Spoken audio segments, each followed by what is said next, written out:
This video contains information that may be offensive and disturbing to some people. If you are a viewer and are triggered or shocked by images and need a warning prior to every clip or story being discussed, then please unsubscribe from my channel immediately. My channel covers the harsh reality of even the worst crimes imaginable, and is for adults only. For those of you who fit into this category, take this message as your warning and don't watch any further.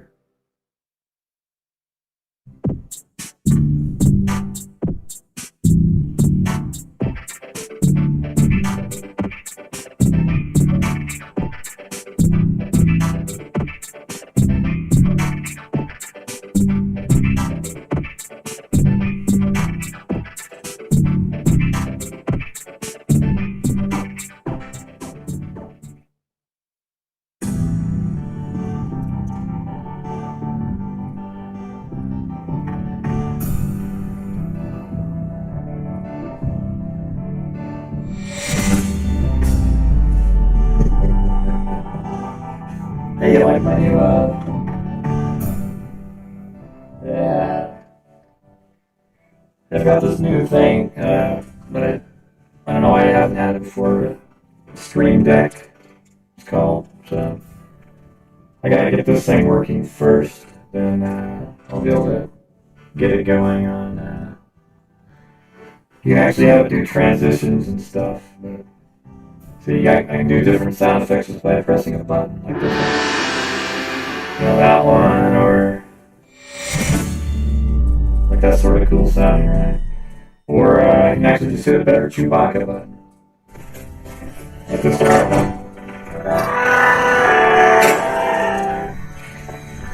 Chewbacca.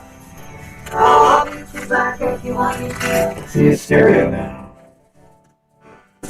Yeah, so anyways, I got like 15 buttons, but I think a lot of them are for, you can like transition toggle things, so I'm kind of really looking forward to doing that. Plus I got a new headset here, and see all of you guys, your support of the channel helps the charity and my channel get better stuff. What's auto-tune? What are you talking about? I don't know what you're referring to. Isn't my voice coming? Oh, my audio screwed up. Oh, what do you mean? Oh, it does? Oh, crazy. Oh, weird. Let me turn it off then. Hold on a second.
Okay, now you can hear everything, right? Okay, good. That was weird. I think that audio software that I bought sort of messed up with the settings somehow. So now you can hear it. Okay, but anyways, these are the sound effects, right? Can you hear this one? Oh, now you can't hear that. I wonder if that's going to be a problem for me. Let's see. Let's see if this turns it off again. Now we're just experimenting. Sorry.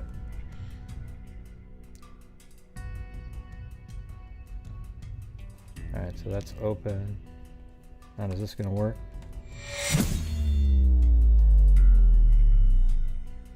Oh, that worked, and then... Okay, can you hear these? These are sound effects on here. Okay, alright, there you go.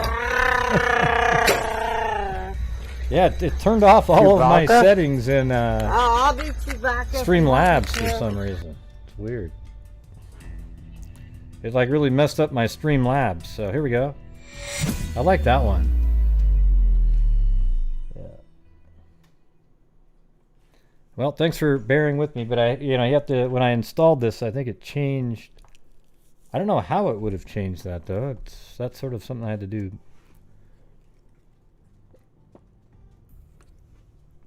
Yeah, well, I have 15 buttons, and you can actually, what I was trying to tell you guys earlier when you couldn't hear a damn thing I was saying. So what did it sounded like? It sounded like I was singing? That's bizarre.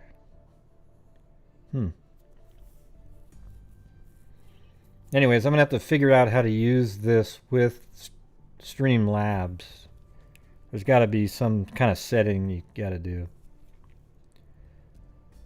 Oh, really? I can't wait to go listen to it, because in my ears it sounded totally normal. Isn't that weird?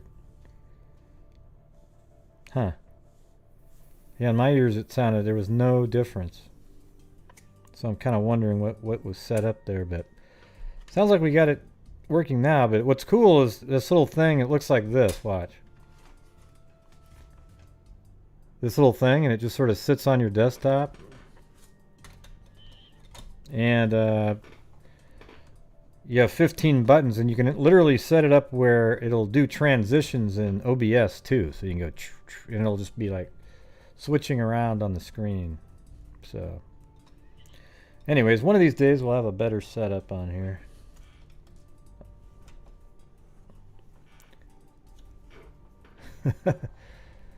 Yeah. Yeah, well, that's one of the things is you can make it do that, the voice through a synthesizer. So I'm wondering if it was doing that from before. I don't know, though. I don't have that set up anymore. It has all these different voice effects and all kinds of stuff. So, anyways, there you go.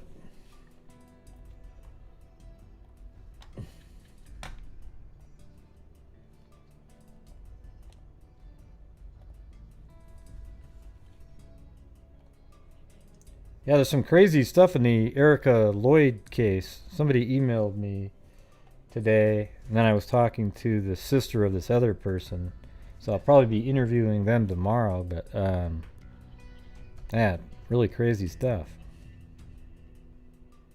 Hey Stacy, how's it going?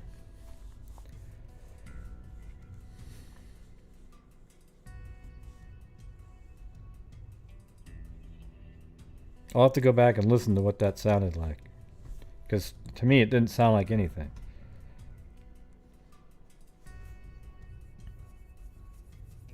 Which is weird, because what I hear is what gets streamed, so I don't know how. Well, I think it normally is. I think I had it set up. Something was wrong. All right, 85 cents. Thank you.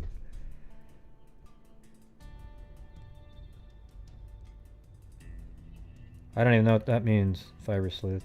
You'll just get to know after I do the interview, okay? All right, so here we go. There is a cold case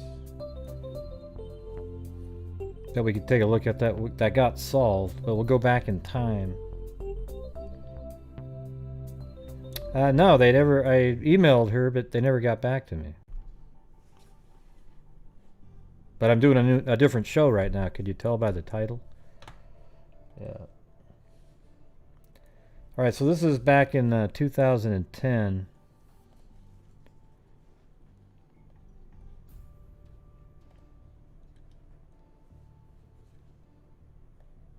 That's Gnome Gnome. She's the one that I emailed.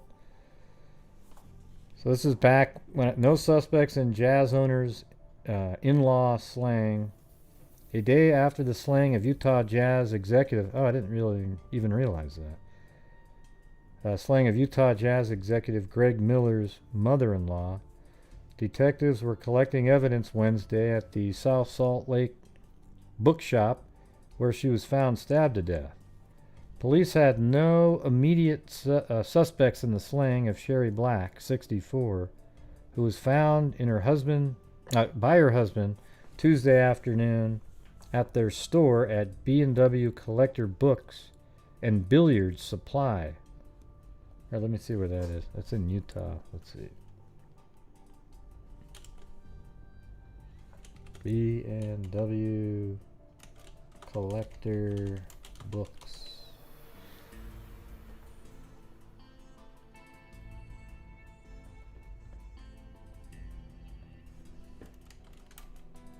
Oh, and by the way, if you're here to listen to coverage of Morphew, it's not happening, so you'll need to go somewhere else.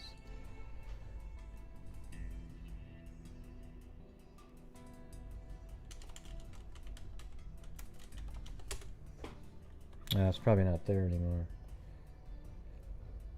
Okay, Books and Billiard Supply. Miller and other family members huddled Wednesday with detectives, and they plan to discuss a possible reward. Hey, thanks, Sandy Lee, for help solving the case, jazz spokesman Linda Luchetti said. The husband, Earl Black, isn't a suspect. The Jazz will hold a moment of silence before Wednesday night's game against the Indiana Pacers and coach Jerry Sloan. The families do not plan to attend the game, Luchetti said. No funeral arrangements have been made. It's a terrible thing to have to deal with, Sloan said Wednesday. Our hearts go out to the Miller family. Miller is chief executive of Larry H. Miller Group of Companies. He issued a statement calling the death of his mother-in-law a senseless act of violence. One of his team stars, Deron Williams, had a similar reaction at practice. This world we live in is messed up. Yeah. Detectives were collecting forensic evidence at Black's shop on a busy South Salt Lake street. Yeah, so that was on December 2nd, 2010. And then, there was a belt found at the scene. Police released photos on Thursday of a unique Armani exchange belt they hope will provide new leads in the November 30th murder of Utah Jazz executive Greg Miller's mother-in-law. Thank you, Carol. Go look at the flowers. Hey, Carol's having her own show. Start up pretty soon. Oh, and thanks, Kristen Rose.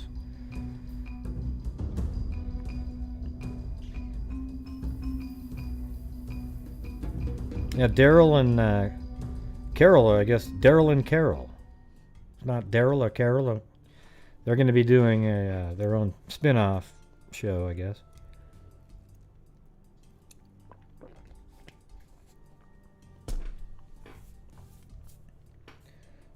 Let's see. Police released photos on Thursday of a unique Armani exchange belt they hope will provide new leads in the November 30th murder of Utah Jazz executive Greg Miller's mother-in-law. South Salt Lake police spokesman Gary Keller said detectives think the suspect left the belt at the crime scene near the victim. Sherry Black, 64, was found beaten and stabbed to death in the book and billiard store she owned. Police said they hope the belt will jog someone's memory, Keller said. Police have no motive or suspect, but have not ruled out anyone out. I mean, you could, right? Because if there's anybody up on the space station, I'm sure you could rule them out. Well, that's not true. Gray aliens could have beamed them down. That's all right. So this article here is from March 2011. Family and friends of a slain Utah Jazz executive mother-in-law are offering $50,000 reward for information leading to her arrest. Sherry Black, 64, was found stabbed to death in her South Salt Lake bookshop and billiard supply store in November 2010.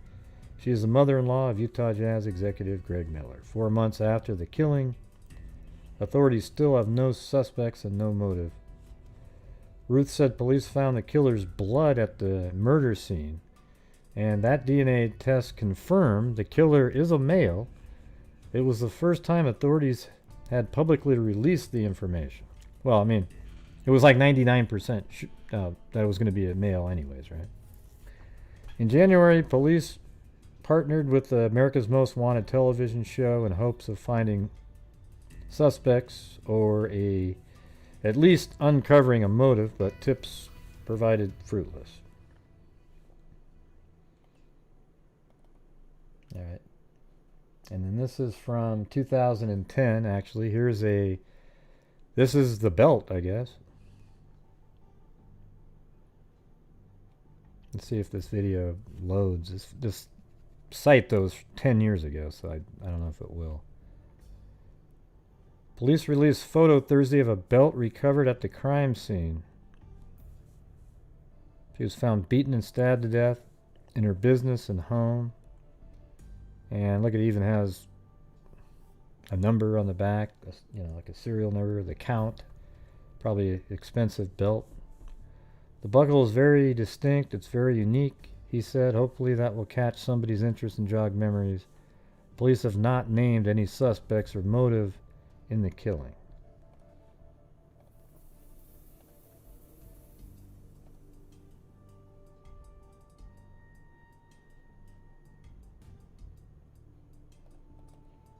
I'm just trying to get through these in order here.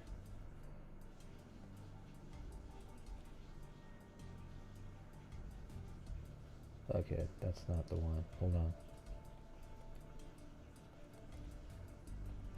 Yeah, so then they did Parabon Snapchat, it looks like.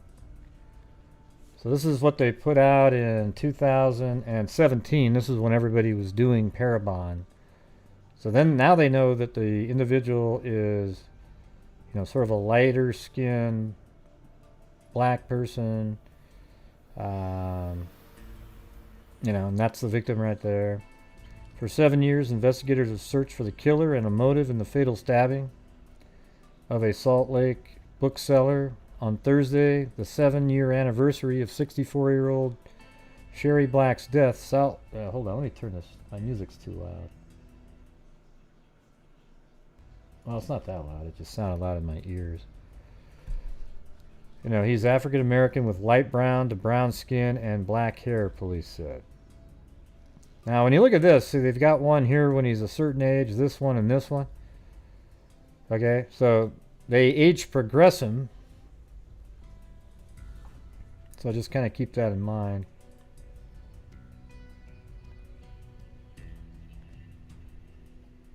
All right. So then, just recently, 2 days ago, as a matter of fact,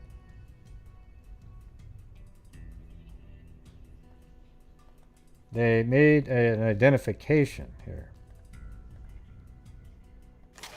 The story of the murder of Sherry Black unfolds.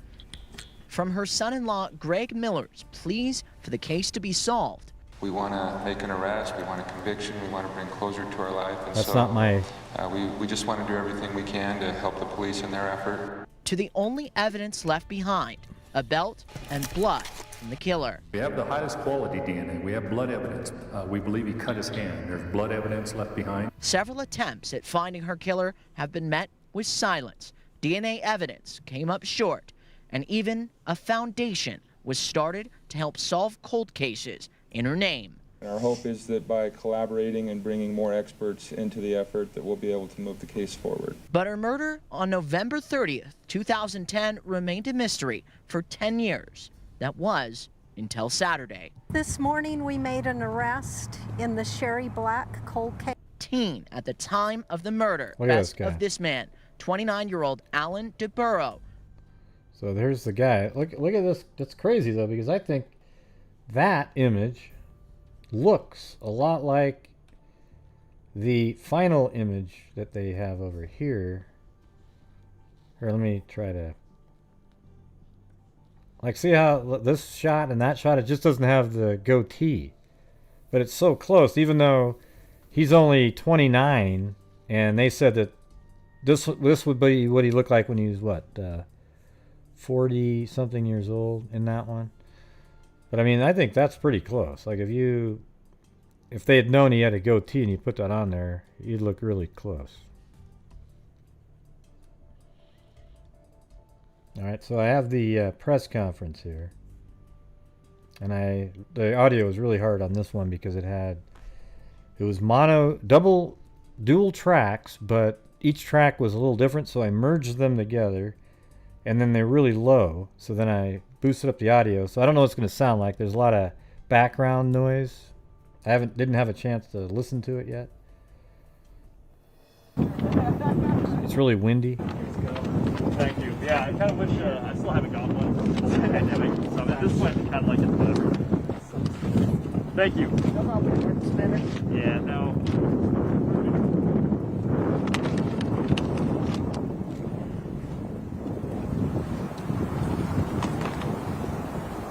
Ready? Yep. Cool. Okay. How to spell it? All right. Sheriff Rosie Rivera, ROSIE RIVERA, over Unified That Police sounds Department way and Salt better. Lake County Sheriff's Office. And so let's just start with the basics of you're releasing today that Yes. a 10-year-old cold case was solved. Tell me about that. Yes, this morning we made an arrest in the Sherry Black cold case, and that individual was booked into jail just a couple of hours ago. We made the arrest in Orem, near his home. We have been working on this case for several years. It's almost 10 years old. And we have been working in conjunction with South Salt Lake Police Department, who initially investigated the case. And about 2018, we took over as the lead agency for Unified Police Department did.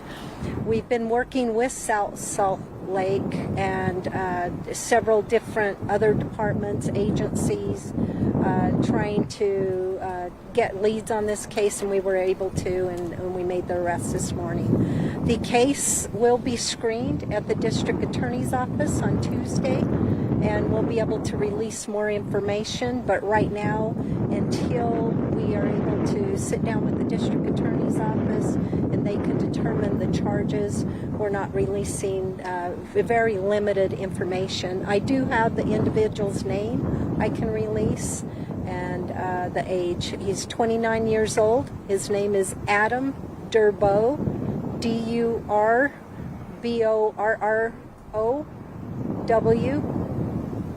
And I think it's D-U-R. Did I spell that right? Okay. You didn't say it right. D-U-R-B-O-R-R-O-W. That's Burrow. DeBarrow. DeBarrow. Yes. Yeah, not. What can you share about it? Were they known? She said it differently the first time. Yeah, we can't share any information right now on the connection, but what I can tell you is we'll screen the case, and then when we share more information on Tuesday, I do want to say that it's taken several different individuals, detectives, investigators, agencies to be able to come here today and say we've made an arrest in this case. We have been working diligently. Unified Police Department has a cold case unit under our county-wide functions, and without that cold case unit, I don't think this would have been possible. The cold case unit is very successful in solving cold cases, and Detective Ben Pender is the lead detective. He is the detective assigned to that unit, and he is the one that made the arrest this morning. Sheriff, this individual then 10 years ago would have been under 20 years old, about 19. Right, 19 years old. Yes. Was this, and you're welcome to, you know, but we have to ask, was the Armani belt at all Yeah, right now I can't comment on any evidence with the case or any connection between the two parties.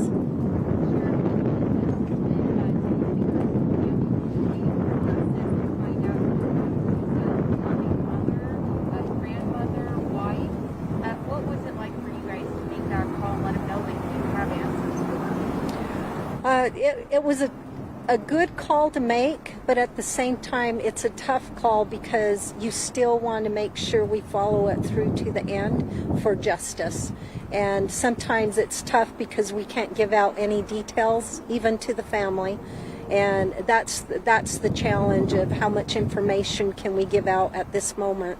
And it's challenging. I mean, we want to, you know, spill the beans on the whole case, and you can't.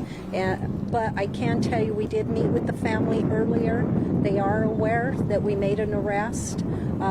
They're very grateful at this time for law enforcement and the efforts by all the agencies that were involved in this investigation and this arrest. So, yeah, that's what I can say right now. My last, at least for me, my last question is, you know, we've got down in Utah County, the Elizabeth Salgado case is going on 5-6 years now.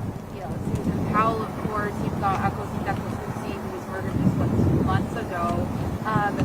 What message, you know, to other families that are also maybe waiting for justice, kind of send as to your efforts?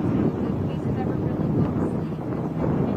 It's been 10 years. Right, and you know, with cold cases, it is tough. Some of them are 30, 40 years old.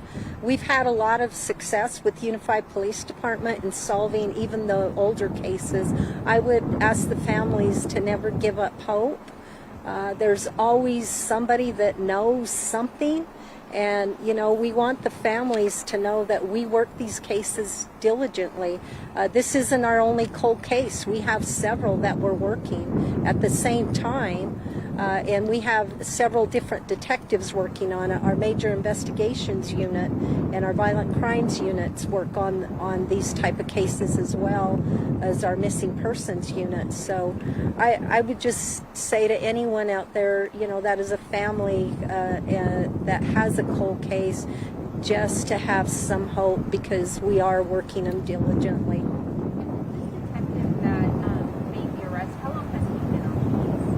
He has been on the case, I believe, since 2013. Well, 2013 UPD was on the case. Him probably 2015. So, but he's been working with South Salt Lake investigators who did the initial investigation and did the initial response. Sheriff, when it comes to this case, there's been a lot of updates throughout the years. Maybe new evidence coming to light or new things that we put out to the community to help find this person who did this. Did any of that lead to this arrest? Any evidence there? Yeah, I can't really discuss, you know, any evidence or any tips or anything at this time until the case is actually screened with the DA's office. And then all that information will be provided. Is there any way you can give us a little bit of a timeline of some of the major developments that have already happened over the past few years? Because 10 years for somebody who maybe doesn't know this case, give us a little bit of more of a timeline of how this. Yeah, I can't give you a timeline because that is part of our case, or part of our investigation. It's out there in the media. People can take a look at the case. You know, we've had several different media stories done on it and press conferences, but right now we're not able to discuss any information or tips or evidence, just because we want to keep the integrity of the case for when we do go to court. When it comes down to, I mean, you've given a couple of press conferences on this, as well as Unified and Southside Lake. A lot of people have talked about this. Would this be kind of the last day, the last time you're standing here on this particular case. How does that make you feel? Personally, you know, I feel like we're just so grateful that we have the ability to do these type of cases and follow them through to the extent that we do. We're fortunate with Unified Police Department that the department funds these type of cases, and we know that there are other agencies that don't have the capabilities that we do, and we hope that someday the funding for cold cases is increased, because it does take a lot of resources and a lot of funds when you put into these type of cases. And like I said, we have cases going back 30, 40 years. Unified used to be a part of the sheriff's office, so they took over Salt Lake County Sheriff's Office cold cases. So there's quite a few, and people can go to our website and take a look at our cold cases.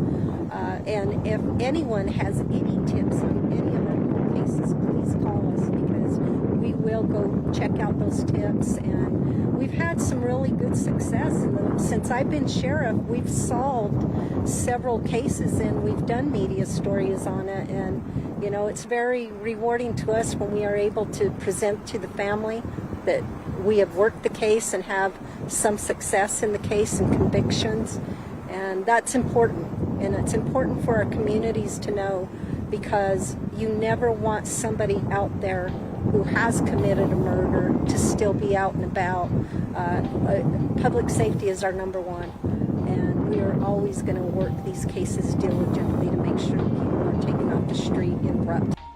Thanks, Lioness, for pause. And yes, thank you for supporting the channel. All the proceeds at the end of the month, a large portion, goes to charities. And, you know, it also supports my channel, since it's the only means of income coming in is super chats, channel memberships, and also, let's see, what the hell's the other one? My brain's not working right this second.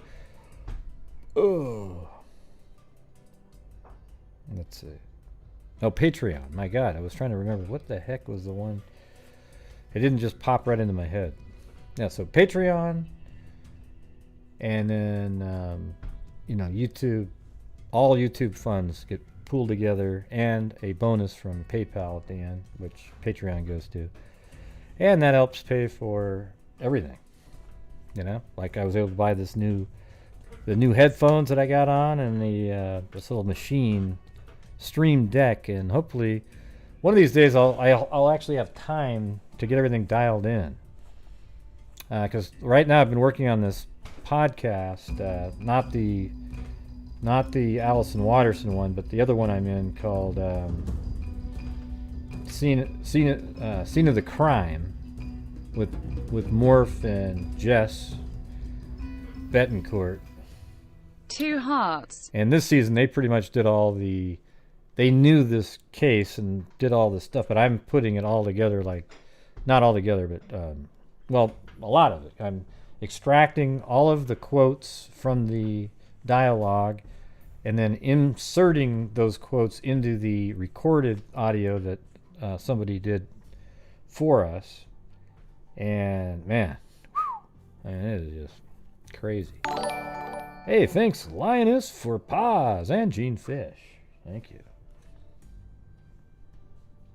And Chrissy up there. Chrissy, was that? It used to be Chrissy Paradis, right? I don't know. I got Love so used my to saying freak that. family. Yeah, that one's a really interesting. That case is crazy.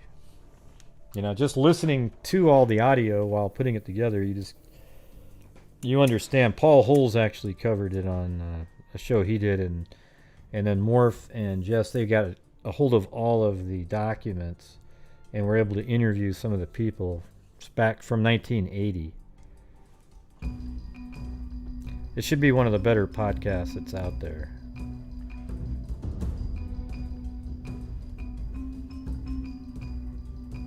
Oh, a Chrissy donation wave. Thanks. All right. Justice. For a Chrissy donation wave. Revolving hearts wave, revolving hearts. Maybe it'll just be taken as one of these. A wave.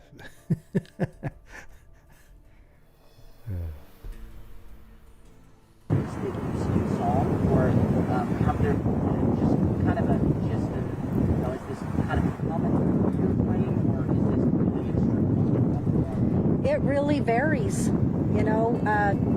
Not really. Doesn't look like it worked, there's Kristen. No rhyme or reason to the years. It's just when you get tips or evidence or leads, and Maybe it you was a follow different through, channel. and you know, sometimes people come forward and on cold cases, and it helps us solve a case. The public sometimes we use the media, and we're very successful in using the media to help us solve these cases as well.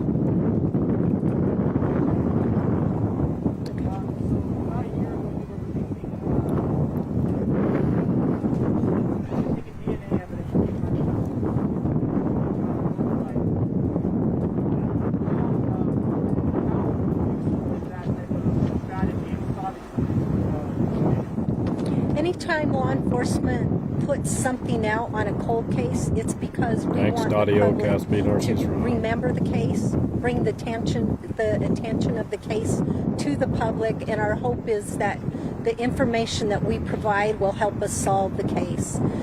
Today I can't share any information on how we got tips and leads because it's part of our evidence and we want to preserve the case.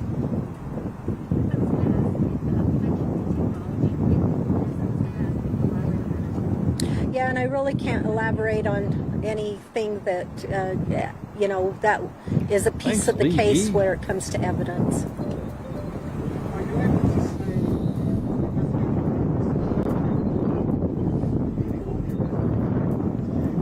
Yeah, right now this is the only arrest that we believe we'll be making on this case.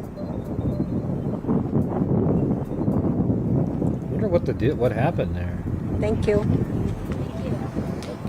It was probably just a robbery that went wrong. It didn't sound like she was Purple sexually heart. assaulted. Just, well, you know, it's hard to say when somebody says, "Oh, a robbery went wrong." What went wrong? How? You know, don't you ever get a little sick of that when people say that? What do you mean a robbery went wrong? You know, a robbery went wrong. That's hard to say quick. Try to do that, everybody. Say robbery went wrong 5 times fast. Come on, do it.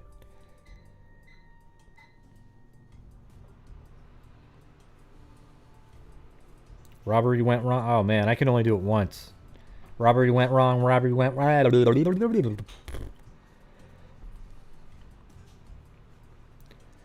Yeah, well, I don't really get it when they say robbery went wrong. No, it went exactly what the robber, you know, he went in to rob and he had another plan to kill whoever got in his way.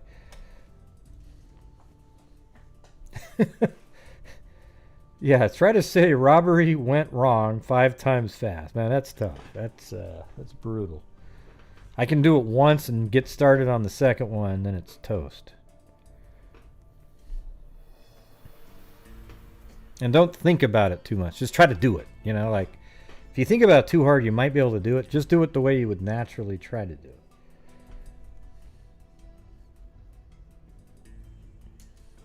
Yeah. All right. Well, another barbarian. Busted. All right. 10-year cold case solved with DNA. Gotta love it. Gotta love it. Okay, now we're going to switch over to the other 2 cases. We'll start off by going back to Erika LLoyd here.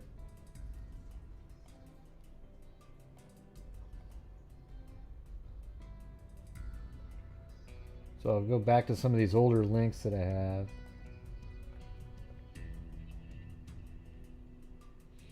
So this is like this timeline that was on one of these pages. You guys remember Erika LLoyd though, right? It's the one where she's kind of had some weird political beliefs too and everything, but she was driving, went to meet some people or go to a park, I guess, camping, and then her vehicle is found broken down as if it had driven off the side of a road in 29 Palms, California. Okay, Erika LLoyd, 37, was last seen Sunday, June 14th, 2020, Walnut Creek, California. Erika left for her Bay Area home in Walnut Creek or left her Bay Area home on June 14th, thereabouts, to San Bernardino County. There is reason to believe that Erika intended to spend a few days in Joshua Tree National Park, most likely alone, but even that is uncertain. What is known is that park rangers came across Erika's vandalized... See, I didn't remember this part.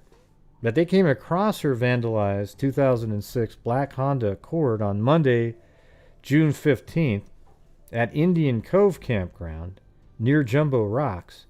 Here, let me see if that's actually on here.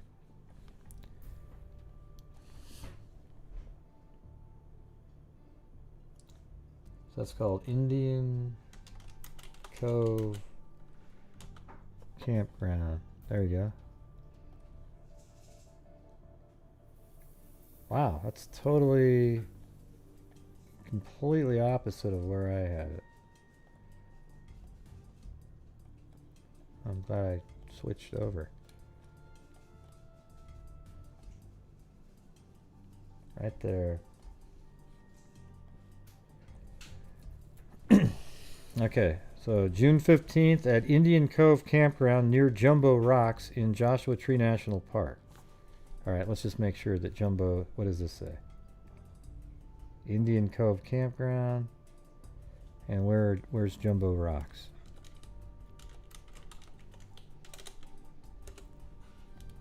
Yeah, see, now it's over here. You know, that's where I was before.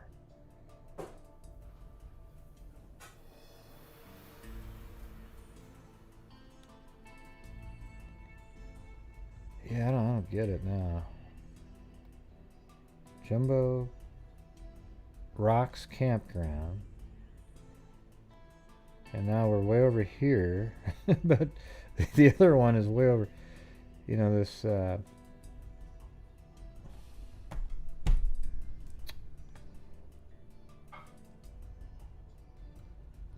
at Indian Cove Campground near Jumbo Rocks in Joshua Tree National Park.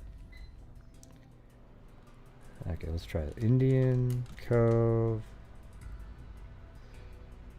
Campground, Joshua Tree. Now, see, that's this one. So it's not really near. I mean, maybe they just call that near, you know, like, I don't know. Maybe it's within 10 miles, so they're saying, yeah, so it's only 8 miles away, so they're saying that. Here's the join button right there. For people that have iPhones, it only shows up if you click that button. See the link I just put there? That's what you want to click.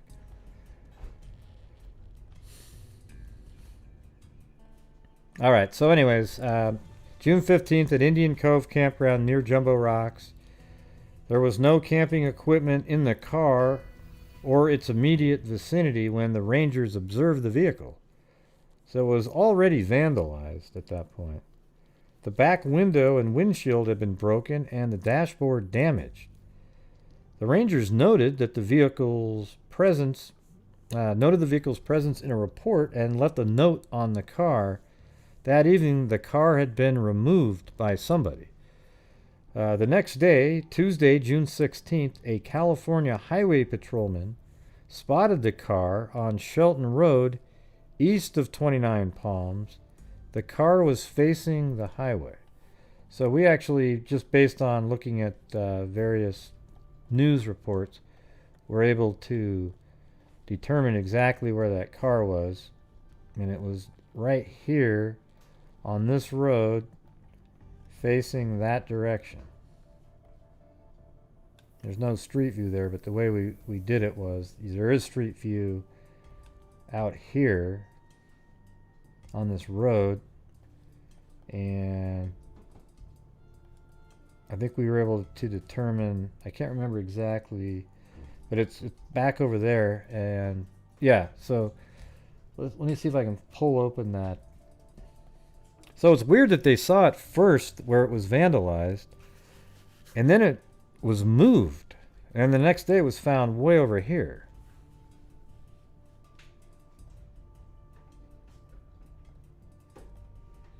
Yes, I think this is it right here. New information is being revealed as search efforts continue for a woman who was believed to be up in the high desert 2 months ago. You may recall Erika LLoyd apparently left the Bay Area in June for a road trip to Joshua Tree National Park. Her abandoned car Thanks, was Lee found in the high D. desert, but she's still missing.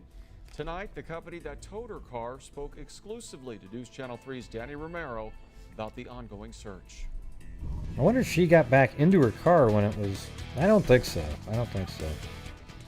Doug Billings I don't hasn't think. stopped I think she was searching. something happened to her Erica, but we're looking before to figure out her car what's got put been there. searched and what hasn't. Billings is a cave expert now combing through the desert, tracking every move. This story, though, I'm just letting you know, just became incredibly more intriguing and like, whoa, this is weird. Here, we'll get to that here in a minute, though. Data, what I'm doing, so I'll mark. Future not bail grinning cat Questionable face. crevice in sight. Billings has volunteered his expertise in the disappearance of Erika LLoyd. Lloyd was traveling to Joshua Tree National Park for a camping trip when her family say they lost contact with her on June 16th. That same day, CHP found Okay, Lloyd's that's car why, right there. abandoned. Okay, so let me go back to that shot. And so that means they just picked up the car right then. Okay, see how they just loaded it up and they're about to drive away? And see that building way over there in the background? It looks like a tent. All right, well, that's this building, right? You guys can see that. The same building right there. Okay. And in that image, you can see the road, so that means you know it's over on that side. If we go back and take a look at that. See, there's the road that right there, and then there's the tent-looking building. So that means it's quite a ways back. You can almost determine where it is if you just kind of look at this, and then the road jogs a little bit to the right. So that means if you looked at it, or to the left, but it'll be from the right, looking at it from the other direction. You know, so it could be right there, or even around that next little corner right there, because there's another spot where it goes around. So her car was found somewhere down this road. Maybe we can take a look at it like from this and figure that out. Just by looking at this image. So there's the road. Thanks. There it is, Kristen Rose. It worked.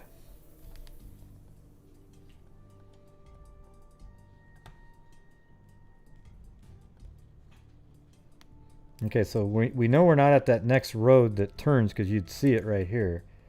You definitely can see that there's a little thing that turns off right there. I don't know if that's just a turnout. How long has that been there? Let's take a look. Could just be something new.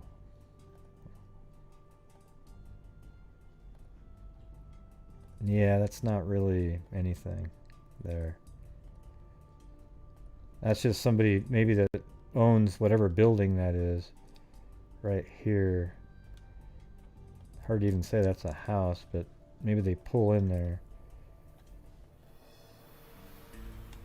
I guess another way to do it would be to let's try to figure this out. Here we go. This telephone pole here, right?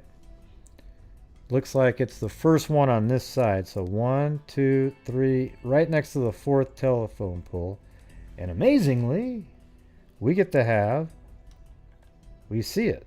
There's one there. 1, 2, 3, and 4. So that, yep, just short of the, and I had it almost exactly where it was found originally. So, no, that actually makes sense. You know, maybe her car was even pulled off just into here, and that was the car after it pulls out onto the road. See? Thank you. So that's where her car was found.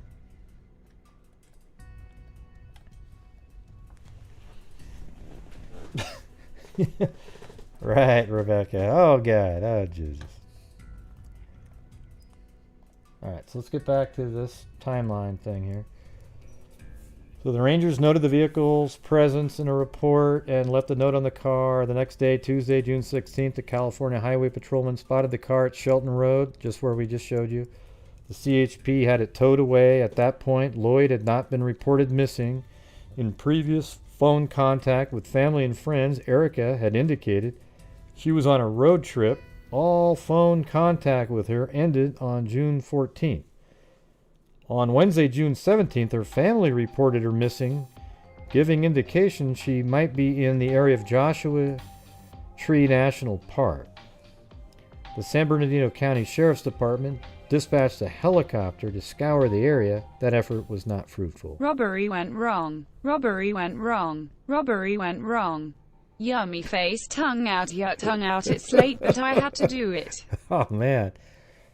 Wow. You know what? The worst part was the way Streamlabs read that. That made it worse. Thank you.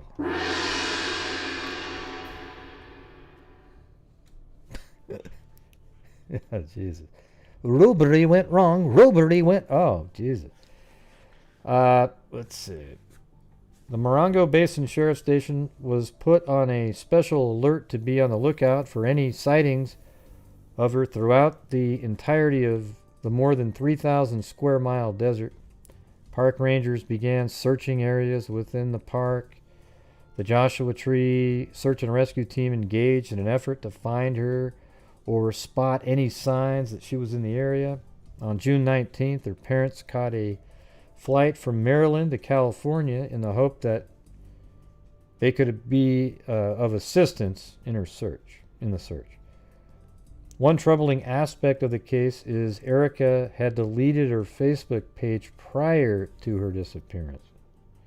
However, she was active on Instagram until June 15th, and since then, she's been absent on her social media platform. According to her sister-in-law, Erika was under a lot of stress and wanted to get away and unplug. She was employed at a beauty salon and had a young son. Erika is described as a Caucasian female that's 5'7". She's slender-build with brown hair and blue eyes. All right. And this is that weird video. Remember this? I don't know if it has any audio. Yeah, there it is. The new order to put a face mask on and treat it like sheep in this society. I am crying out right now. I am talking strictly to my African American communities because you are the only saving grace I have right now. You and the Republic. I am coming to you with a message that the Democrats are literally pure evil. We are right now under Hey, I agree. I'm just control kidding. from white supremacy. These are the exact tactics that Hitler, Stalin, Machiavelli. Yeah, she just seems like she's off her rocker conspiracy theory stuff, you know? Like just literally. It is that we literally watch news media and find out it's actually made from people who do these things. And like no one, they have literally are just using their media and platforms and they have billions of dollars to do them.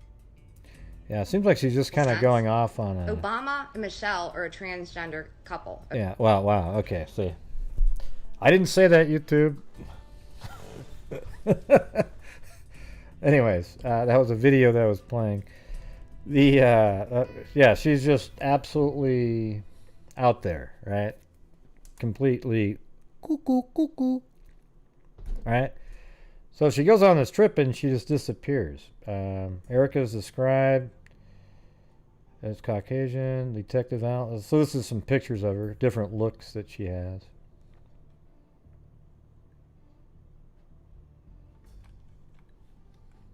Yep. All right. Now here's a thing that we didn't know about, everybody. See, listen to this. This is brand new information. It's been out there, but it just never came my way. Somebody named Christy sent me an update today, and then I reached out to somebody else. We have limited information about human remains that were found in the desert Saturday morning. About 8 a.m., deputies were notified that remains had been found near Shelton Road and Highway 62 at 29 Palms. Okay? Well, this is 62, and that's Shelton Road. Okay? So the human remains were found somewhere around in this area. Okay? That's crazy, right?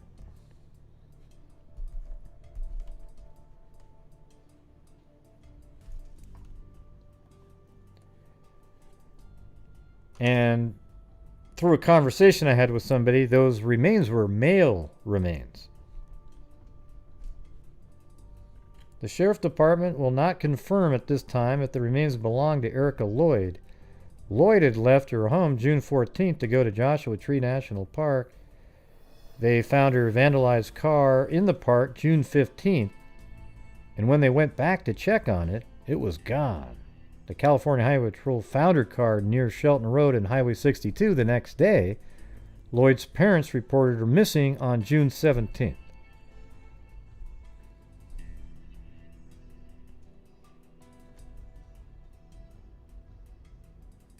Man, you're struggling there, Kristen. My God. Yeah. You sound like you have thumbs like mine. Those big... It's hard to type something in. Actually, mine aren't really that big, dude. I'm just not very good at texting.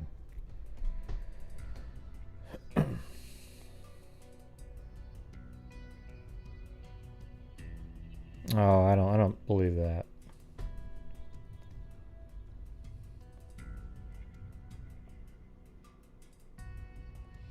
So human remains were found.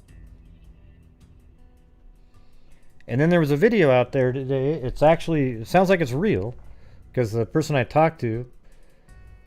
Alright, so let's see. Erika was at a campground, and apparently the campground was... Here, just try it. Let's all focus in on this, because it's really crazy. She was at a campground, and it was being held by two people for her, but apparently when she got there, they weren't there.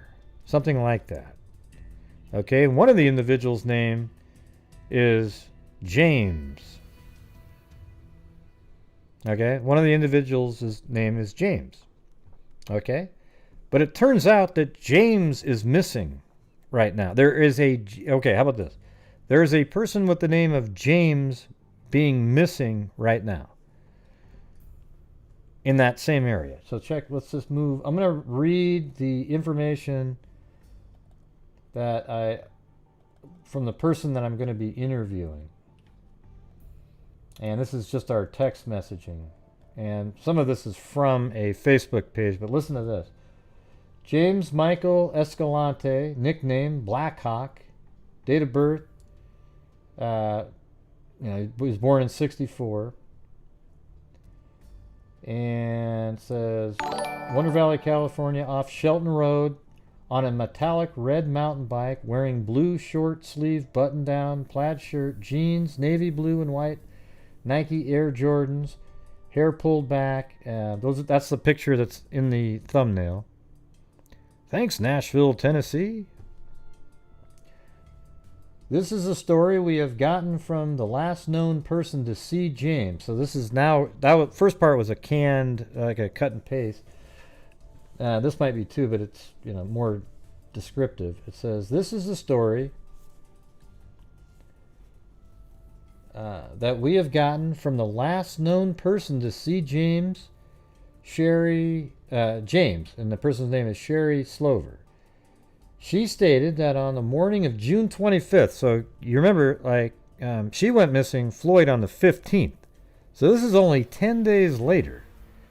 Okay?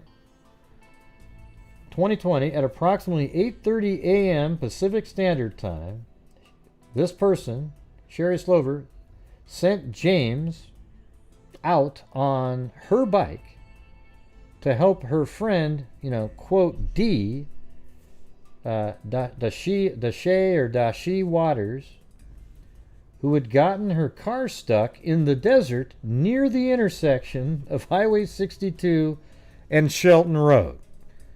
I mean, what's going on right there? Remember her car was broken down? Erika's in the same exact spot, and it looked, they even said the tow truck driver was like, well, it looks like it kind of went off the side of the road accidentally, and it kind of... So right in the same spot, right? Yeah, so it said he called her from that intersection, stating that he was unable to find D. So he calls the friend back, Sherry Slover, and said, hey, I can't find D. Okay? And so you guys get what's going on here, right? So this person named Sherry Slover sends James out on a bike, her own bike, because he didn't have one, and he pedaled out to that intersection. And then he calls Sherry back up and says, hey, you know, I can't find Dee at that point. She then called Dee on a three-way, and they asked Dee to honk her horn so James could find her. And then Dee did so, and James said, got it, I got it. And they all hung up. No one has seen or heard from him since. He never made it to Dee. Dee, and it says like Tank Turner, and another man whose first name is Gary went to rescue Dee later that afternoon. So there was a couple other people that went and rescued her later.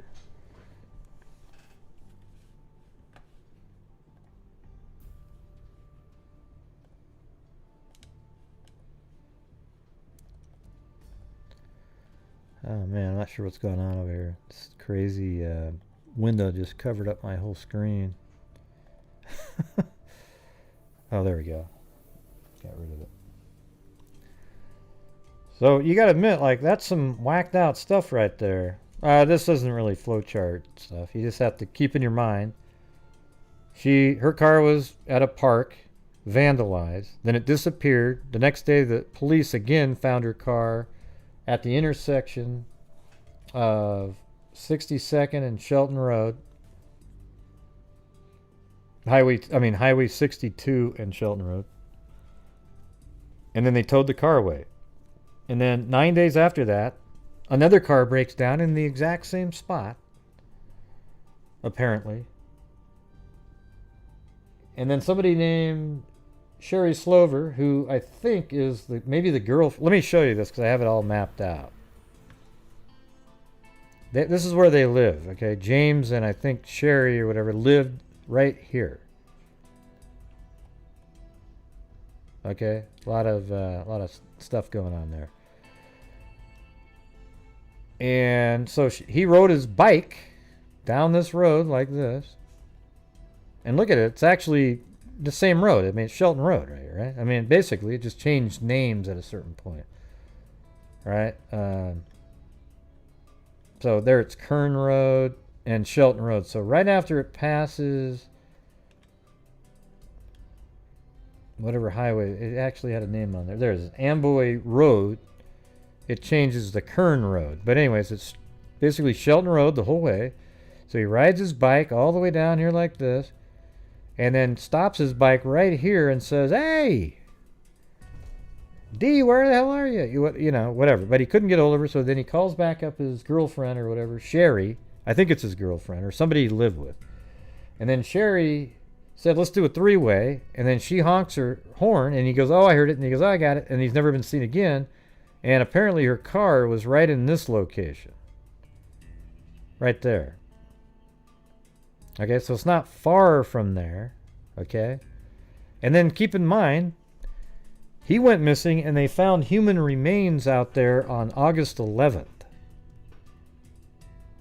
Don't you find that pretty interesting? And they're male human remains. And the individual I'll be talking to is related to James. Thanks, Nashville TN.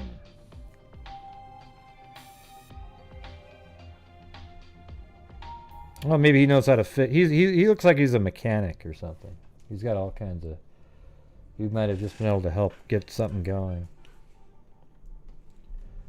So then I asked questions. So if James could hear the honk, didn't Dee see him? That's a question I asked.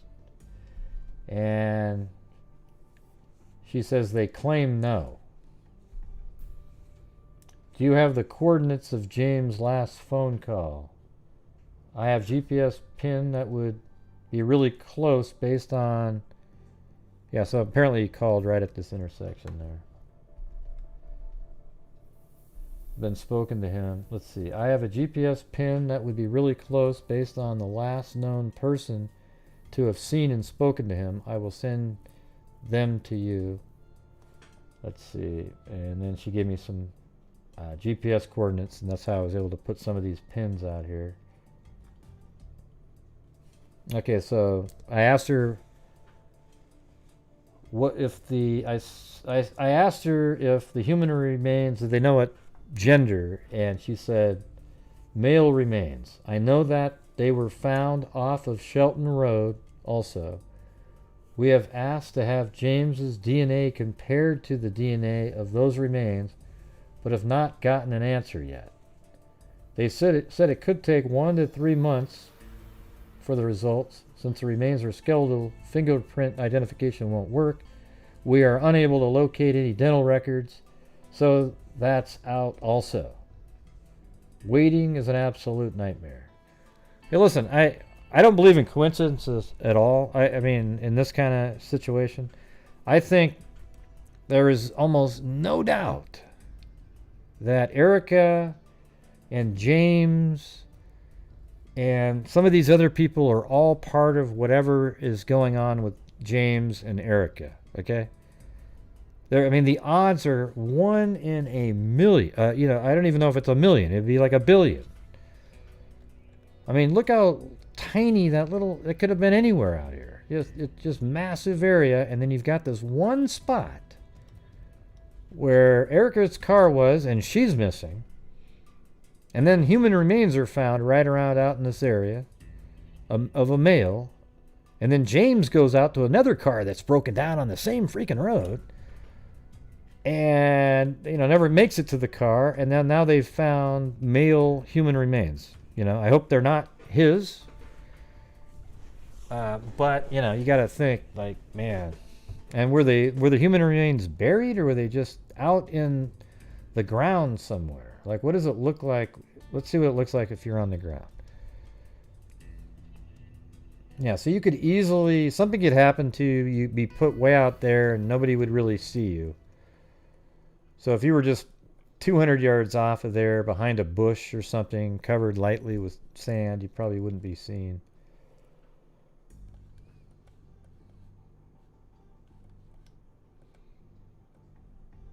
God, it's wild. And is that still Shelton Road? Yeah, Shelton Road. So who knows? Maybe way up here off of Shelton Road, right? I mean, I don't really know for sure if the remains were found right at 62nd, but I think it did say something like that.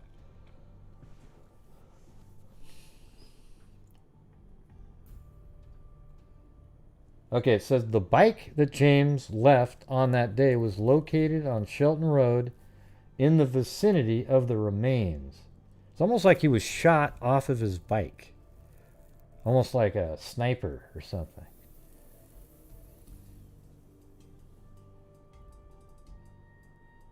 The bike James left on that day was located on Shelton Road in the vicinity of the remains. The police collected it on September 11th, so that wasn't even that long ago.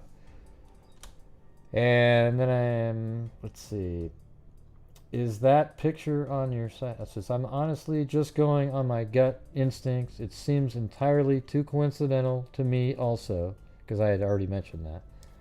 I had actually reached out to Erika's people a while back, but at that time we weren't able to make any possible connections between Erika and James. So even back then, because of the location, they oh, see, there you go. You guys are doing the jokes again when it's an important topic right here. So you've got this, at the time it was like, okay, it's in the same location, so they started getting a hold of the family, okay? I'd actually reached out to Erika's people a while back, but at that time, we weren't able to make any possible connections between Erika and James, but I kept following her story because of a gut feeling that, well, yeah, I mean, even then you would have a gut feeling, right?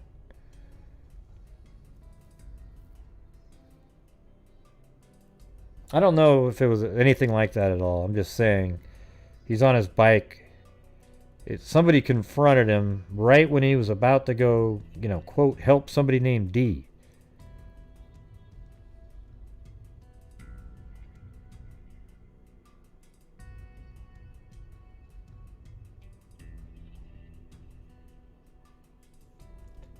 Let's see.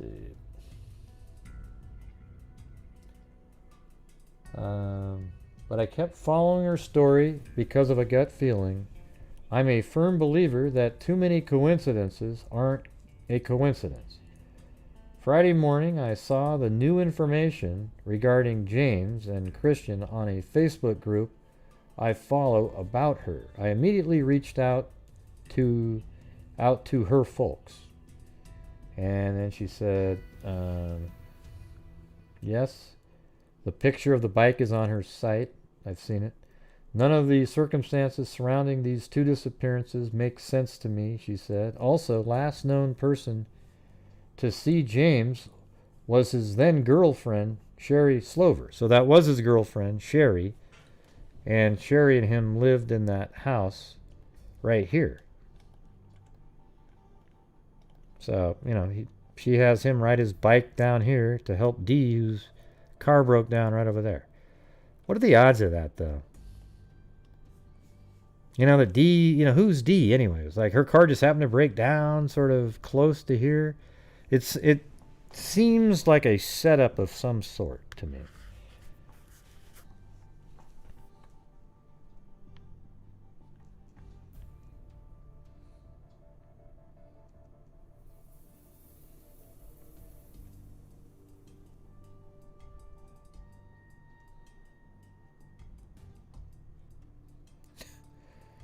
Man, you got a low bar of for humor there, Vicky. Low bar. Let's see. It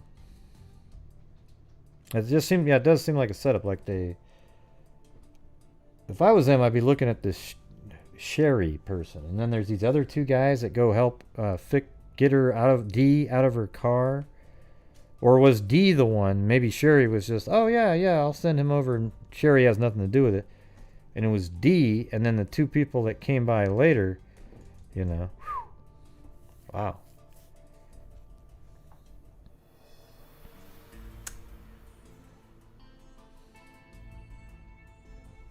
Yeah, it's hard to know. None of the circumstances surrounding these two disappearances make sense to me. Also, the last known person to see James was his then girlfriend, Sherry Slover. Her and James lived here at the time. Well, here's the thing. Do we even know that all that stuff took place? Those conversations?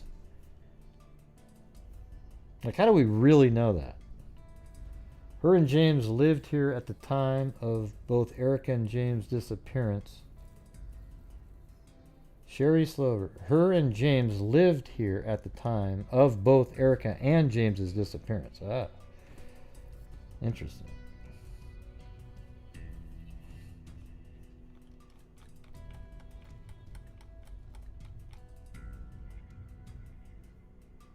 Okay, here's the new information that she got, though.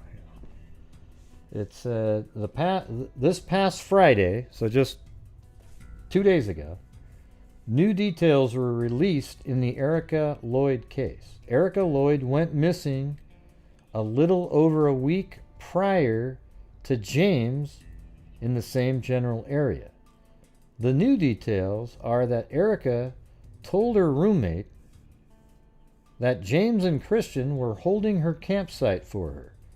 Okay, but we don't know for sure it's the same James, but that's a little weird, right? Her roommate, that James and Christian were holding her campsite for her. A journal found at her campsite stated that James and Christian weren't there when she got there. Man, this is just getting nutty here.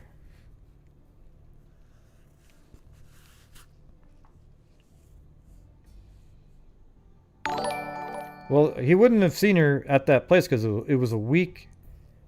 Yeah, maybe. I mean, I guess that's possible since it was her. She was there a week earlier. And then, but is this the same James? I mean, James is a pretty common name, right? Jim, James. Back to you, Jim.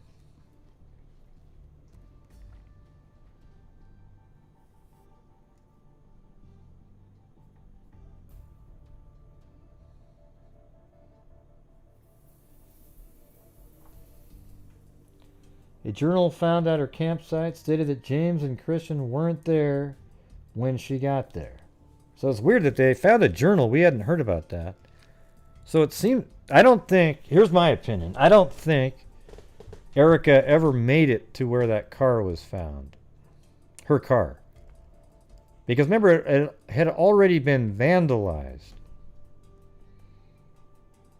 You know, do you think she just would have got right back in a car that was that bashed up and then drove it all the way over there? And then all of a sudden pull it into a ditch? And then why was the car facing... Now, here's something interesting. Is the car is facing this direction almost as if it was coming from over here. Okay? Because it's facing this direction towards 62.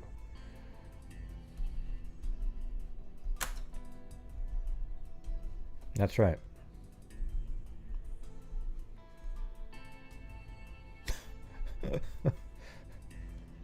Oh, man.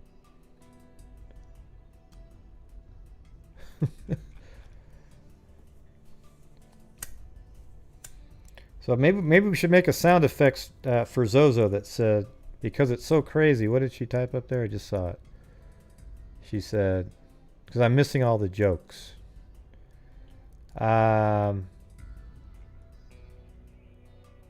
where the hell is it?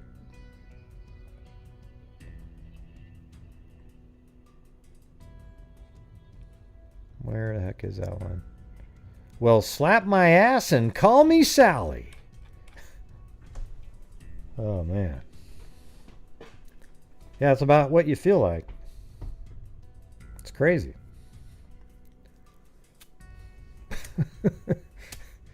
But you gotta admit, like, this is totally weird right now. So let me just read that last part again. So this is the new information. This past Friday, new details were released in the Erika LLoyd case. Erika LLoyd went missing a little over a week prior to James, and the car found, you know, I'm going to fill this part in, and her car was later found on the same street that a James lives on, and the car's facing Highway 62, and then James goes missing a week later. The new details are that Erika told her roommate that James and Christian were holding her campsite for her. A journal found at her campsite stated that James and Christian weren't there when she got there. So in her journal, she was like, oh, they were supposed to hold the campsite, but they weren't here when I got here. Her vehicle was found in the same area that James was said to have made his last known phone call from, the intersection of 62 and Shelton Road. So you think that I don't think there's any way that these aren't connected. If they're not, it's one of those 1 in a billion, just wow, that is weird.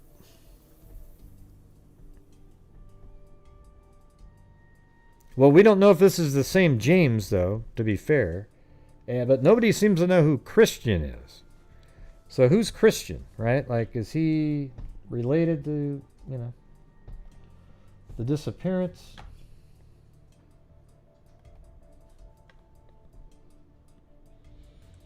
All right, so this is stuff about James here.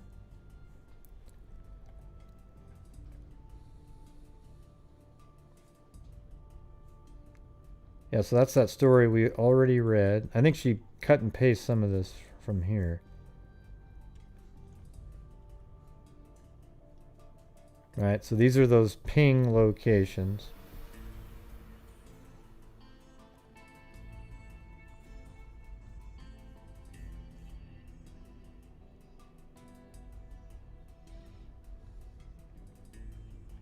So here, this is James right here.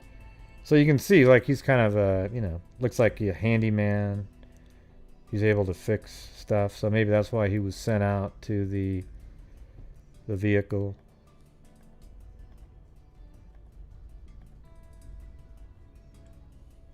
And there's the bike right there. Crazy, huh? So that's actually how they found the bike. I wish that was a wider angle shot, but I mean, it's just weird, right? There's a bike and all of a sudden, psh, you know, he's not there anymore. And then they do find human remains in the area, and it happens to be a male.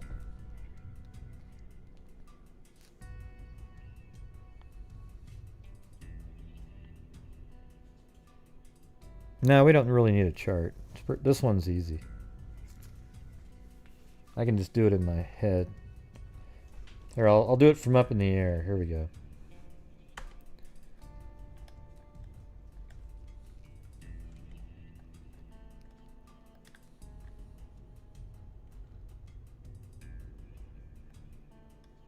Well, there's two different campgrounds that they seem to mention, but this is the last one.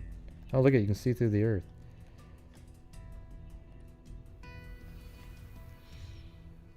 So she was at Indian Cove Campground, apparently, right here. And apparently on the 15th, she was supposed to meet somebody named James and whatever the hell, what was the other guy's name? He was supposed to meet, she was just taking off. The pandemic had her depressed, so she needed to go somewhere out on her own. So she went out, but somehow she met somebody named James and, okay, there you go, Christian. And they were supposed to meet she was supposed to meet them at this park here, and they were going to hold the campground. But when she got there, she wrote in her journal that they weren't there. And then I think that might have been on the 14th, or I'm not sure exactly when she showed up there. But on the 15th, police found her car, and it had been vandalized, and windows were bashed in, all kinds of stuff going on. And they noted it and everything. And then the next day when they were there, the car was gone. And then I think the next day, 5th, 16th, or 17th, they found her vehicle. And that's where it was found, right over here. Right in this location. But heading this way. So that's weird that it would be heading that way. That means, I mean, I doubt, it's kind of a narrow road. I mean, I guess it's possible you could have turned in and turned around and then got stuck. But it's also interesting that the guy named James that's missing now lives right on the same road down here, right? And then from there, your car would be going in that direction. But then apparently on the 25th, James was with Sherry over at their house. So again, we back up. They're over here at their house. And then a friend of Sherry named D said, hey, you know, my car's broken down. And then Sherry sent James on that bike we were just looking at. He pedaled down this direction.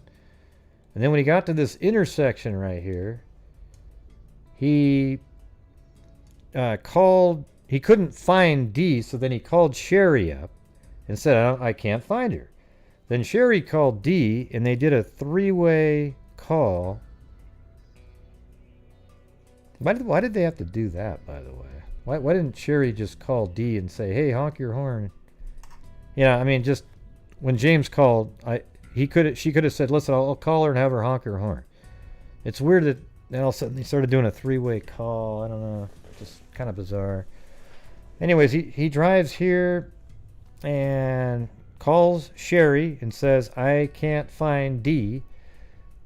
Then Sherry does a three-way call with James, D, and herself, has D honk her horn, and then Sherry apparently, or D, claims that they could hear him say, oh, I got it. And James has never been seen again since then. And apparently her car, though, was right in this area where this pin is. Oh, Jesus. See, that's there you go, everybody. 8 people typed in Christian. Now that I look back up. Yeah, well, it's weird. Yeah, I mean, you'd think he would have had Dee's phone number, since he's going to go try to help her. But then he calls Sherry, and then Sherry calls, I guess he's on the phone. It's not that difficult to then just include somebody in the call. Listen, one of those 2 people has something to do with what happened to him. It seems like he was just sent there because how did, Dee's right over here. She didn't hear anything? I mean, it's not absolutely close. I mean, that must be, looks like maybe a quarter of a mile. Well, that's almost a half mile, so I guess you wouldn't have heard anything, but You could. I mean, a gunshot you'd hear, you'd think. Unless she was sitting in her car.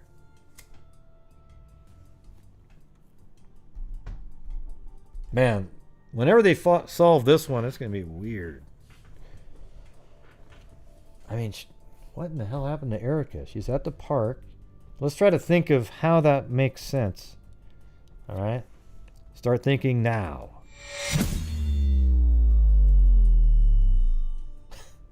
I like that sound effect. It's a good one. Zozo, start thinking right now.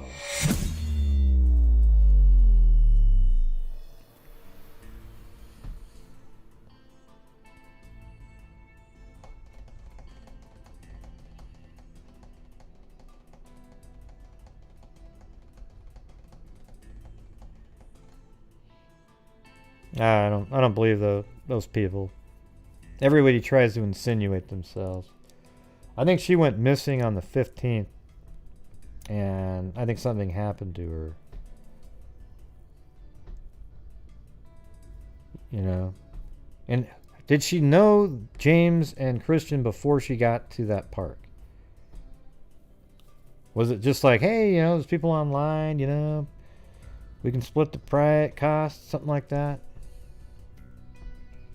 But they're not there.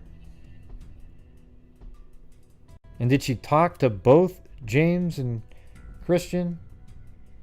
Or was it just somebody named Christian that says, oh yeah, I gotta bring my friend named James too? So she thought there was going to be a James.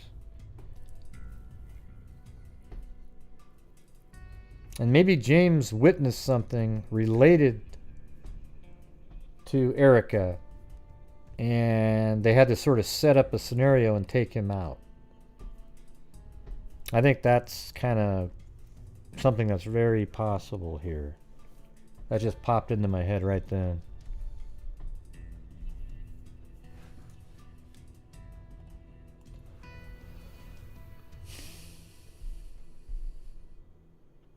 And just remember, everybody, some nights I'm just a cup of coffee. We got to keep the ball rolling.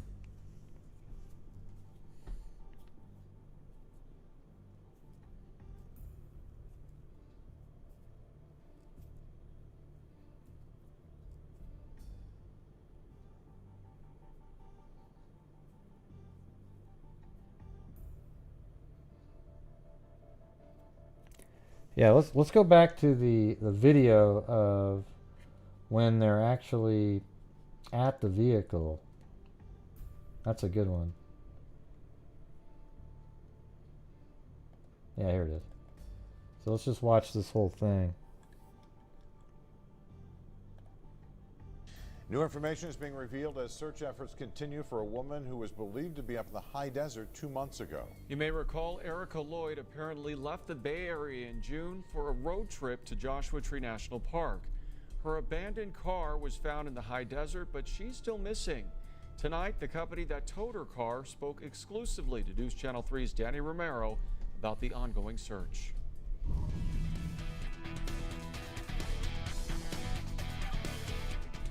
Doug Billings hasn't stopped searching. We're looking for Erika, but we're looking to figure out what's been searched and what hasn't. Billings is a cave expert now combing through the desert, tracking every move. I like to keep data. Thanks, Fiber Sleuth. Mark stuff, assign a number. Checking Yeah, we're at $58 for the night, so we got to keep on. 150 is sort of like that minimum number where you're behind if you don't get there. Lloyd was traveling to Joshua Tree National Park for a camping trip when her family say they lost contact with her on June 16th. That same day, CHP found Lloyd's car. See, there it is, facing the other way. We got 4 Palms. It's more than just telephone poles. Bailey's Auto Repair and Towing. The owners of the towing company gave us a first look at her mysteriously There, hold on, let me go back. car. Smashed Here it is. windows. Bailey's Auto Repair and Towing. The owners of the towing company gave us a first look at her mysteriously damaged car. Smashed windows. See, but I think that damage there was when it was vandalized at the park. And then the car somehow was driven over to here. Isn't that weird?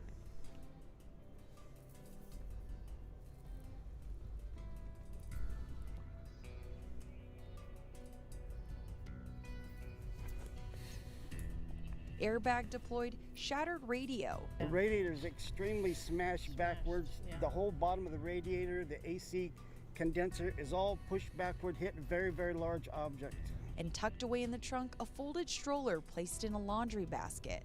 We were dispatched by the highway patrol. Oh yeah, that's weird. I didn't think about that. Let me go near look. the corner of Shelton Road and Highway 62. The front of the car was facing, if you were driving it, you'd be going toward. Is it really white or is it just sort of dust in the?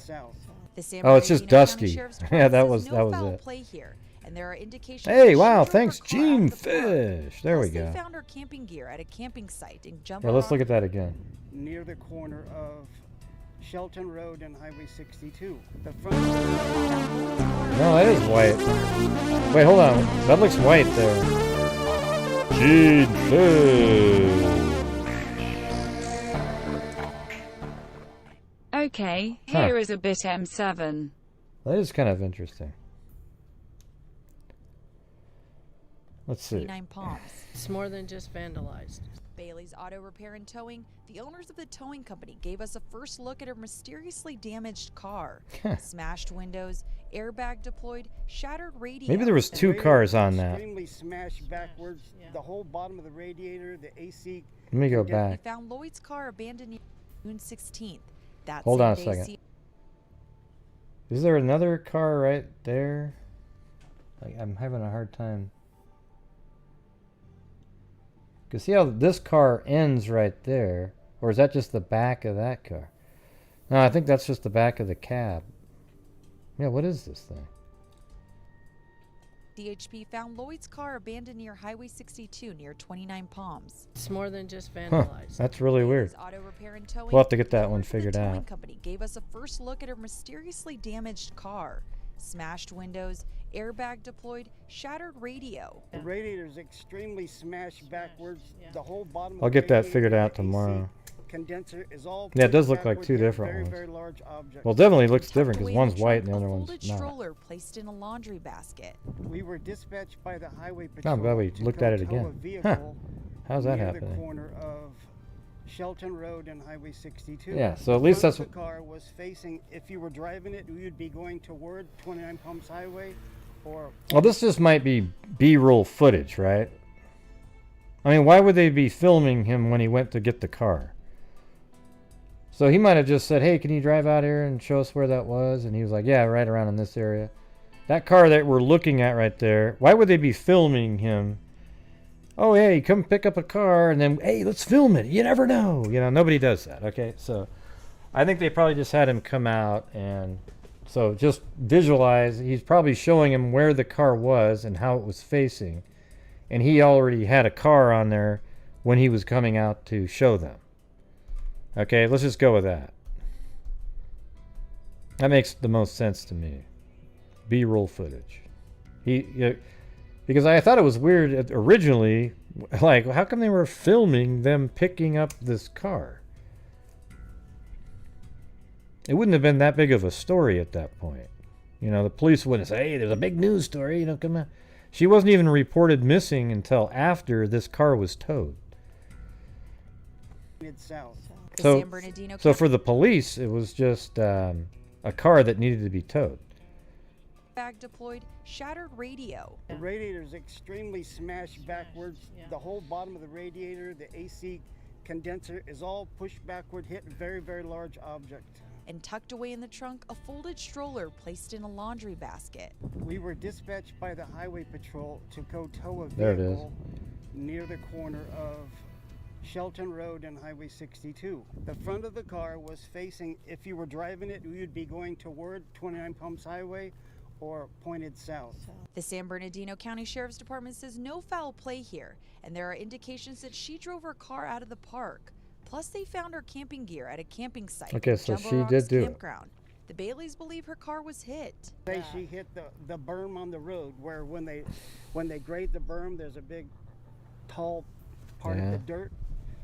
People typically hit that. If she hit that, she hit it just straight on, perfectly in the middle. Despite the puzzling circumstances, the Baileys urge people to not give up. Everybody keep a Straight. I remember we were People looking at typically this. hit that. I was she wondering hit if that was she hit it blood just down straight there. on, perfectly in the middle. Despite the Right there. So you got to admit that does look like droplets of blood on top of the glass right there. I'm not trying to be like, oh, you know, all sensationalistic. I'm just saying that's what it looks like. Despite the puzzling See? circumstances, the Baileys urge people to not give up. Everybody keep looking for her. We'll find her. And hopefully when we find her, she's... Thanks, Zozo! 29 Palms, Danny Romero, News Channel 3. And there are indications that she drove her car out of the park. Plus, they found her camping gear at a camping site in Jumbo Rocks Campground. They found her camping gear at a camping Yeah, so you got a bunch of change there. Nobody wanted to steal that. site in Jumbo Rocks Campground. The Baileys believe her. San Bernardino County Sheriff's Department says no foul play here, and there are indications that she drove her car out of the park. Plus, they found her camping gear at a camping site in Jumbo Rocks Campground. The Baileys believe her car was hit. Say she hit the berm on the road where when they grade the berm, there's a big, tall. I don't know. Why would she be driving that car if it was completely trashed like they say it was? Does that make sense to anybody?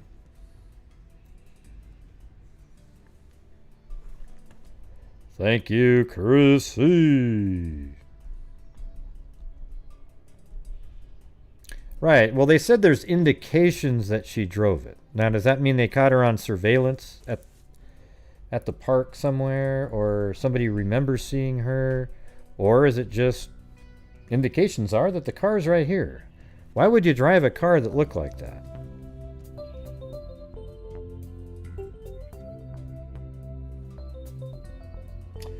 Okay, let's go cover the Morphew case. It's so much more interesting. Now, the other day when... just kidding. I'm not going to do it. This one right here is already way more intriguing and interesting. That's what's cool about it. But, of course, if you're myopic, it's not.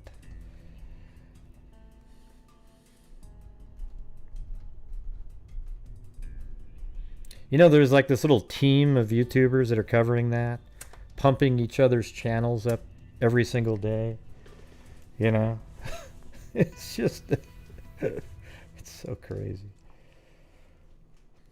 Let's see what else we got here. I wouldn't even call them YouTubers. They're more just...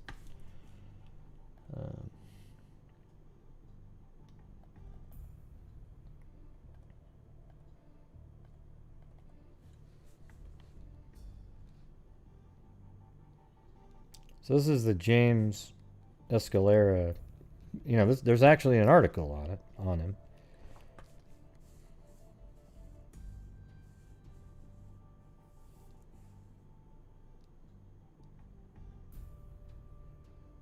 Yeah, so they needed a DNA sample.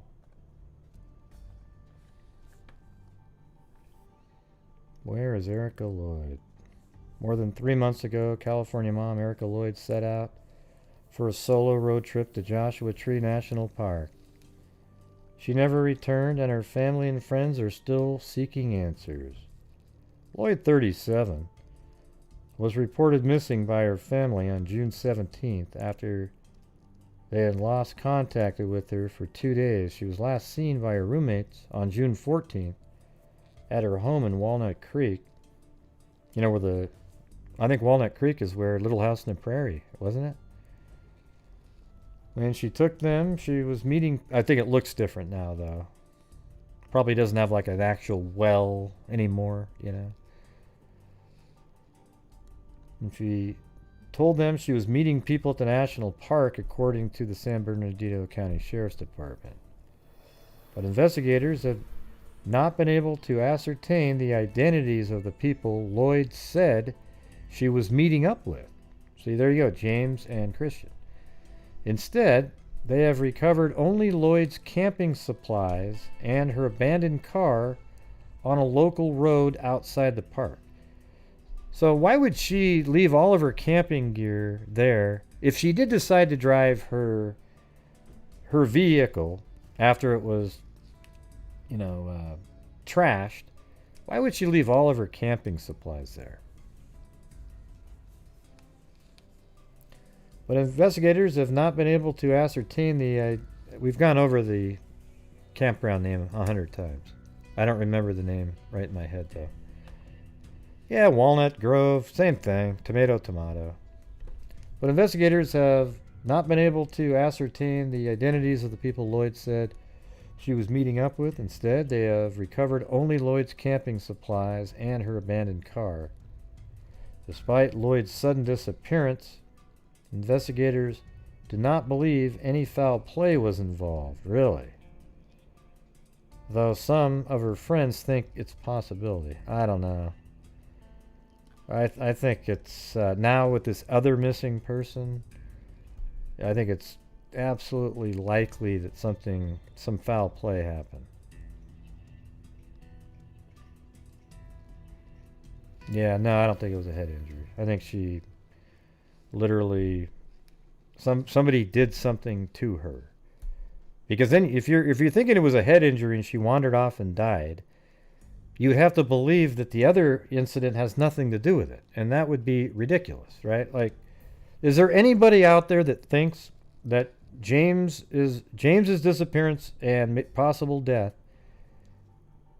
is not related to Erika? I mean, within 10 days, right? I just find that the odds of that are so low. Out of all the places, you're literally two people in the middle of nowhere, 10 days apart, go missing. And there's, a few homes here and there sparsed around.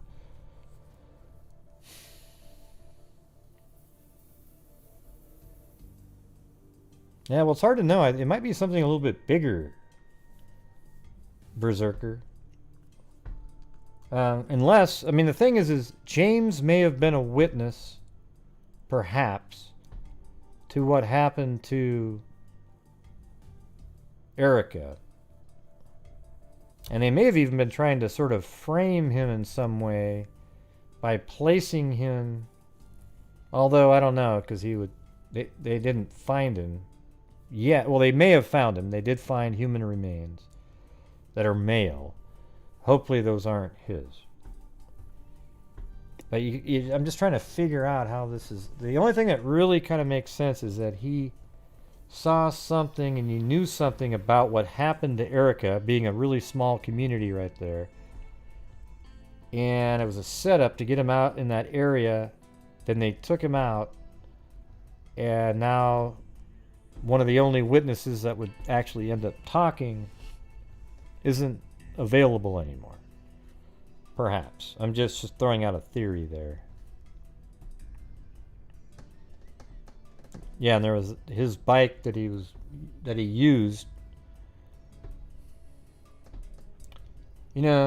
What's weird is we don't have any proof at all that he literally got on the bike and drove over there, though, right? They could have just put the bike there and then that fit into the whole story.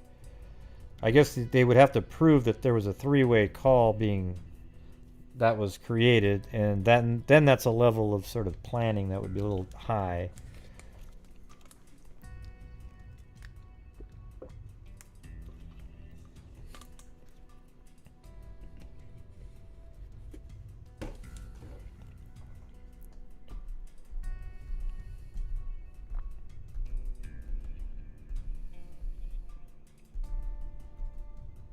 Now, what if she's still alive in that area? Like she's being held there, and then that's why they took that guy out.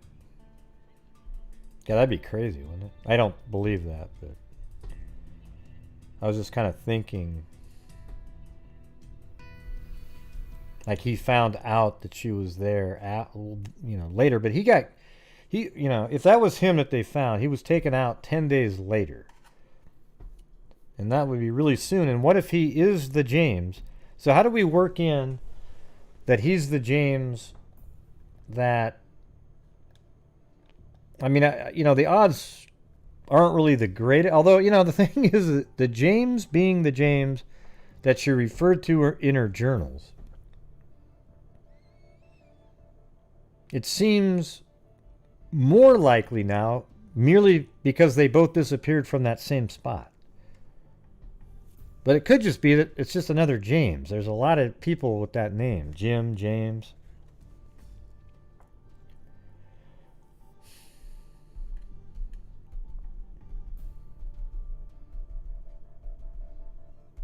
Yeah, well, the house was just kind of like a lot of cars around, things like that.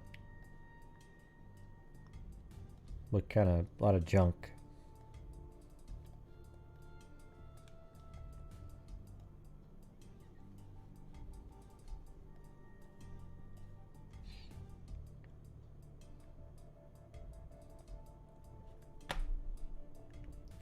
Huh.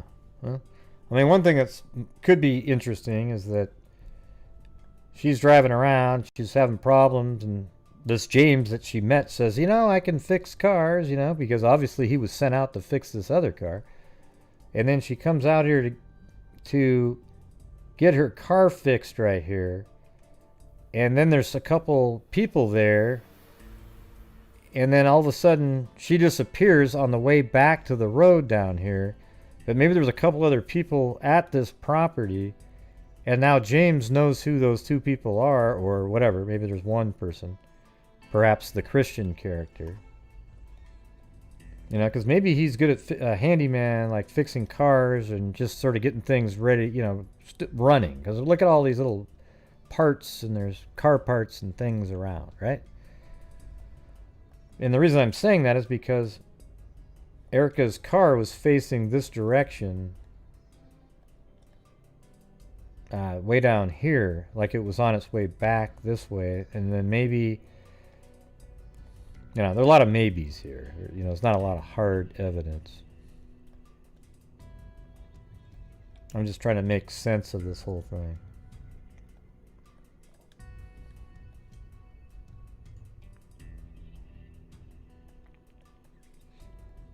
It just seems, doesn't it seem really coincidental, like too much, that James, who's also missing, also lives on the same road?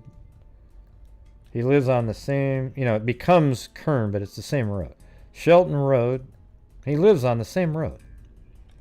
And her car is facing as if it came from where he lived, right? Now, I mean, it could have done a lot of things, though. It could have driven like this and down.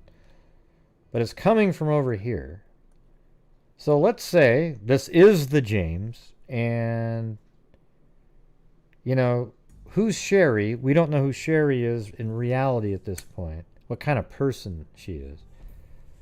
So how do we know that James wasn't the one she had met at the campground, and he literally had her drive his car over here because, by God, he can fix some things. And then Sherry or whatever, there was some, you know, these other people. Did you see that in the... Let's go back to what was written to me a while ago. Hold on a second. All right, so here's the thing. Remember D? You remember how D was stuck over there? And so let's just go back in time. D's car, I guess, was right over here. James didn't know that. He shows up to this intersection, can't find D, calls Sherry up. Then Sherry says, hey, let's do a three-way call. They get on the phone, and then they agree that she'll honk her car. And then James says, oh, yeah, I got it. All right. So we don't know who D is. We don't know who Sherry is. We don't know any of that stuff. But here's what we do know is that a person named Tank Tyler Turner and another man whose first name is Gary, so not me, you know, it's Gary, right, went to rescue D later that afternoon. Okay, well, how do we know what time that was that afternoon? And where were those people? Were they over here too? Did they live around in this area? Could they have seen Erika maybe go over to James, this piece of property here, and something happened to her and they just put her car over there? There's just way too much stuff going on to make this just be a coincidence. I'm just throwing out different scenarios based on the information we have. Yeah, I already said that, Tirana. Yeah. I said it earlier, but I'm just calling her D now. Her name is Tashia Waters.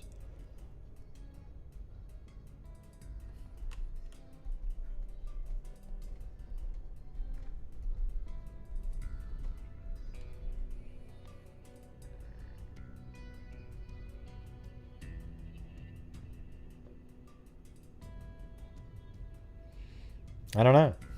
And why do they say rescued her? Like rescued her from what? I mean, having a broken down car, nobody says that, right?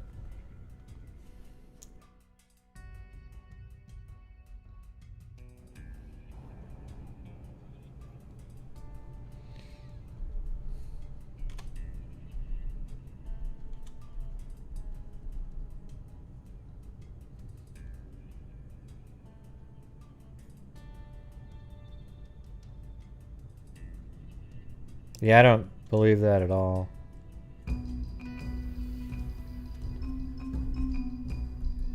I don't believe anybody saw Erika walking down the road a week later.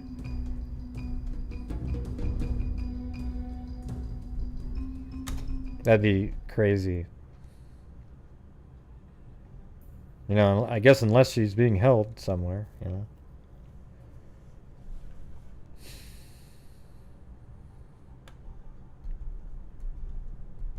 And then, God, it's just weird. Why was her car there?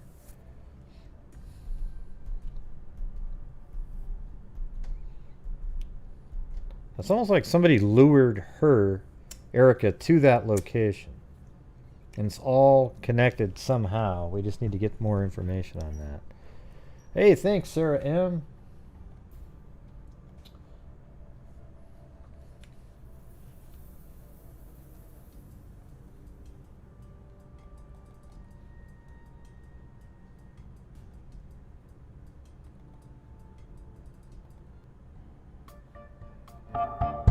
Break time. Although I don't really have much more. I just got to use the facilities.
Chewbacca?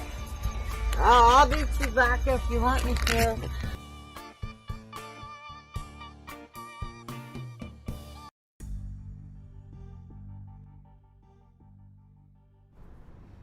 Yo.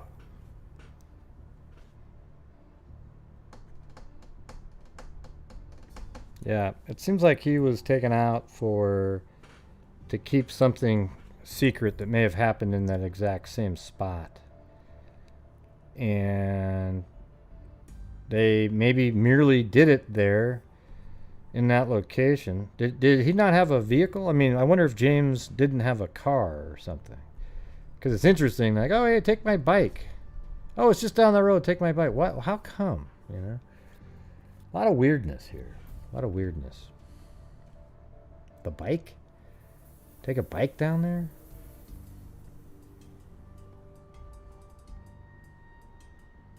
You know, it's 3.5 miles, actually. It's not a, you know, not a real short little trip there. It's 3.5 miles, straight as an arrow, but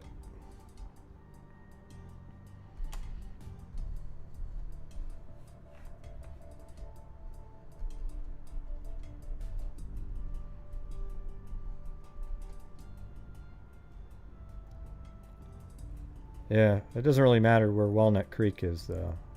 It's not really related at this point.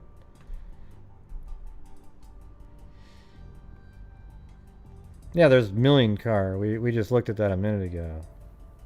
There's a ton of cars sitting around here. Looks like this might be one that's being used. There's one there, you know. But this, you know, this satellite image, though, well, it's actually just from 2 years ago, so it's not that long ago.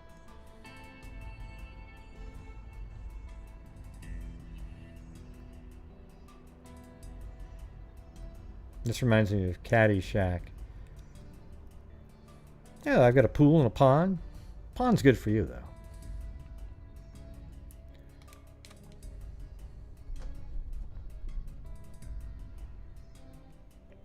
Alright, so just to say it again, and there's 2 different parks, though. So the thing is that she was either at this park or this one. It doesn't, to me, it doesn't really matter. I mean, it's nice to have the exact one. But, you know, Indian Cove Campground is what they said in a different article. And then this one over here, Jumbo Rocks Campground, seemed like one that was mentioned as well. But either way, they're pretty close to each other. And she was there on the 15th. She was supposed to meet a person named James and Christian there, 2 people. And they were going to reserve the campground for, you know, just to reserve it so that nobody else got it. And then the camp, I don't know if it was police or just park rangers were driving by, and they saw that her vehicle was completely vandalized. They left a note on the door, the windows were bashed in, everything was just completely demolished. You know, I mean, just bashed in. And then when they went by there the next day, the car was gone. And then later that day, they found her vehicle right here, facing that direction. And that was on the 16th, I believe. And then the police had it towed away. Then she was reported missing the following day. So when the police had this towed, it was just towed. There wouldn't have been a reason to have a photographer out there. That's why the car is different. And good catch on noticing that. I wasn't even paying attention to that. So the, you know, she goes missing. She's gone. 15th. Nobody's seen her since the 15th. 16th, her car is completely trashed on the side of the road right here. It's towed. And then we move forward 10 days. And another car breaks down right around the same area here. And then Sherry and James, they live in this house right here at this piece of property. And then Sherry tells James to take her bike and pedal it down this way and meet up with Dee to help her with her car, because he's probably good with cars, right? So he gets down to this intersection. He can't he can't see D or anything, because at this point he's literally a half mile away. She's over here. And so he calls Sherry up, and then Sherry got D on the line too, so all three of them are on the phone at the same time. And then they had D honk her horn, and as soon as she honked her horn, James said, "Oh, I got it." You know, so then he probably was going to start heading down this way. You know, he may have, I don't know. What's weird about it is if he was like, "Oh, I got it," how come his bike is found off Shelton Road here? Anyways, he goes missing. And then on August 11th, they found some bones in this area. And then not too long after that, they found the bike near where his bones were found. Or, it's a male's bones. We don't know if those are James's bones, okay? But what's weird is that means he didn't even get to go anywhere. It's almost as soon as that call was made. That's weird. Could the horn have been the signal? Wouldn't that have been weird if the horn was the signal to do whatever they were doing, and that was always going to be part of it? Yeah, she's down there, knowing that James... she probably even said, "Hey, James, give me a call back when..."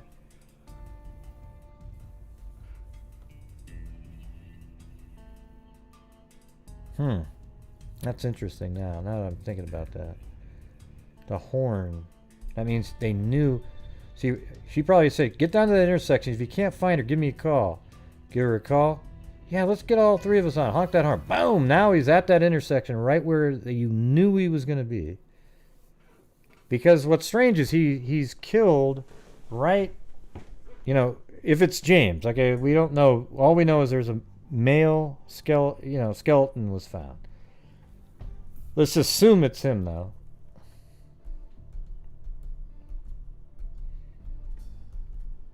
And then all of a sudden, he's killed right off of Shelton Road. So that means he never started making it over here to get to Dee's car. Right? It seems like he would have been found off of 29 Palms. But man, he's just right there. Second he gets there, there's a horn. Do you guys think that might be something? The horn might actually be a signal? And of course, the car is way over here, not visible, I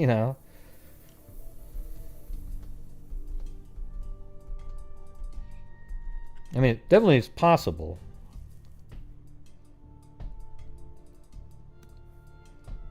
And interestingly, there's people right here.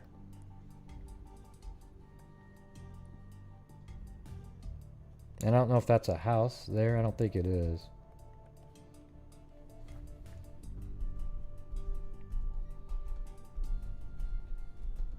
What car? No, you wouldn't be able to see it. The car. Yeah, no way. Watch, I'll show you.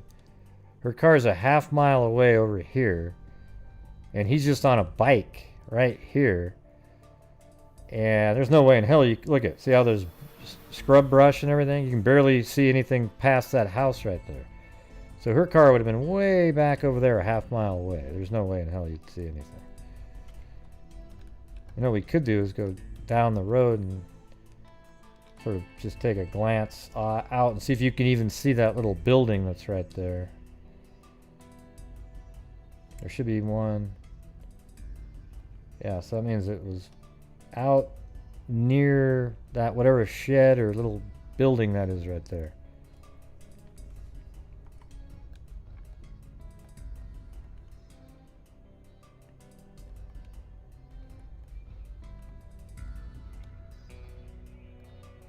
I wonder how they know that that's exactly where her car was. Because they had the GPS coordinates of that. Would that have just been somebody showing later where that was?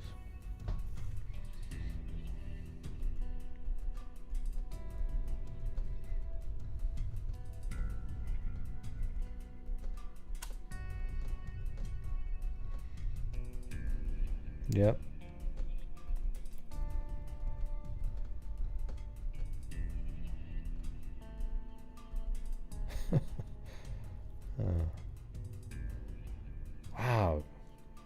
Great sleuthing there, Zozo. Wow, look at that. If James was squinting, he could see it. Oh, yeah.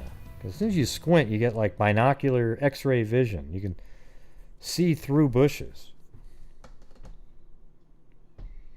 Yeah, I don't know if she was set up. I mean, she could have been, but it seems like she was taken. Like, hey, you know, we can fix your car up over here. I mean, why in the hell would she be driving that vehicle without a window? Completely bashed up.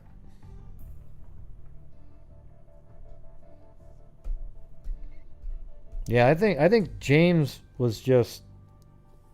Something happened to James because of what he knew, in my opinion. What he knew, we don't know.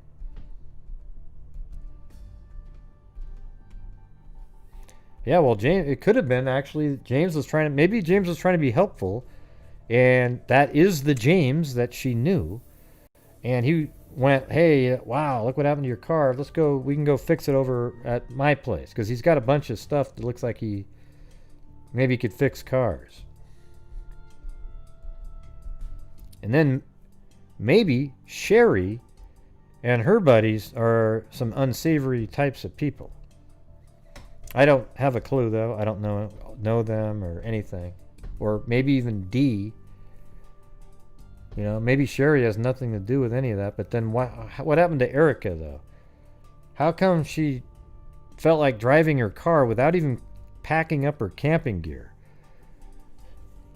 I don't know. And then let's say something happened to her somewhere else. Why in the hell would a killer put the car right next to where they are? Wouldn't you just dump it miles and miles away? So it does seem like maybe she did drive it to this location. And then whatever happened to her is related to what happened to James. So I think she did come out to this area. I think that's the only thing that kind of makes sense at that point. She came out to this area, and then whatever happened to her is related to what happened to James. That's about all you can really say.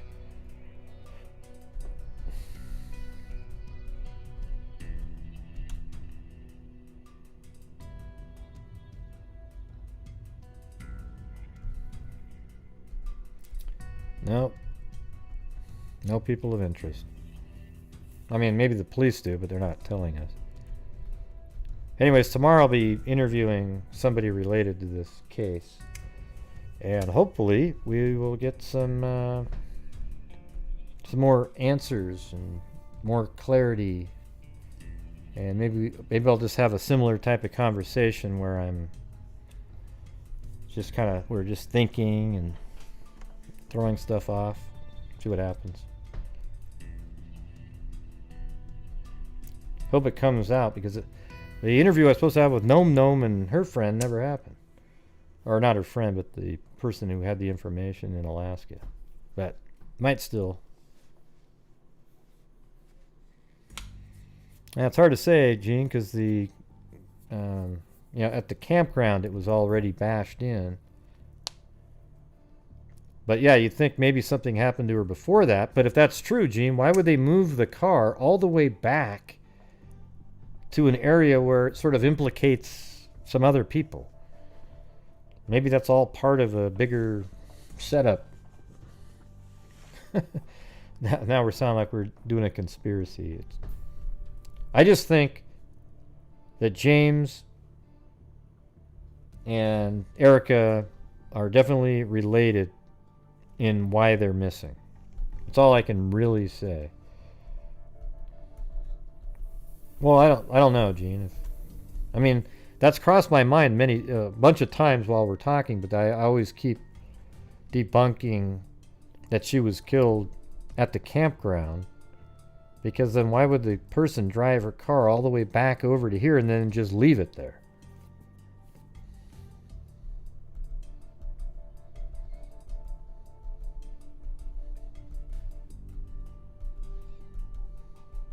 Who's this Christian person? What if, okay, here's the, you know, if she was supposed to meet a James and a Christian, and then her car is all battered up, but she did write in her book that they weren't there, right? She wrote in her journal that James and Christian were not there to secure the campground. But what if they, you know, I guess you could look at it like they could have been there later after she wrote that, right? Kind of have to know who this Christian individual is. Anyways, we'll get more after the interview tomorrow. But I'm going to call it an evening here. All right. So tomorrow we'll get some interviews done and see what we can figure out. It was at the campground, the journal. All right, everybody. So thank you to Julie W., Zozo, Sandy Lee became a member, Kristen Rose, Carol Look at the Flowers, Lioness Spas, or Four Paws, I mean, Lioness for Paws, Chrissy, Jean Fish, Linus for Paws became a member, Kit Kat, Dadio Caspian Horses Rock, Lee D again, Kristen Rose became a member, Rebecca, Nashville, Tennessee became a member. Yeah, we got 5 new members tonight. That's pretty good.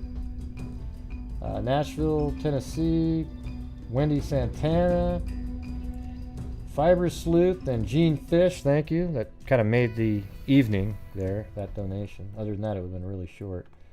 Zozo, Chrissy, Sarah M., and Nan Sullivan. Thank you. I appreciate it. So anyways, I hope you guys found that interesting. I do. It's really intriguing. It's I mean, I tell you what, if those aren't related, I'm going to go play the lottery the next day. Okay?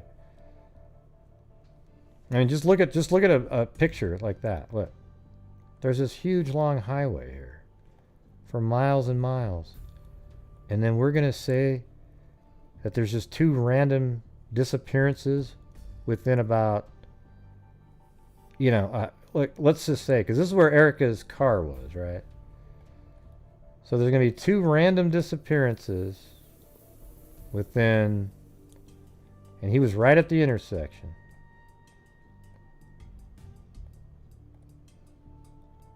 Within a quarter mile of each other in the middle of nowhere.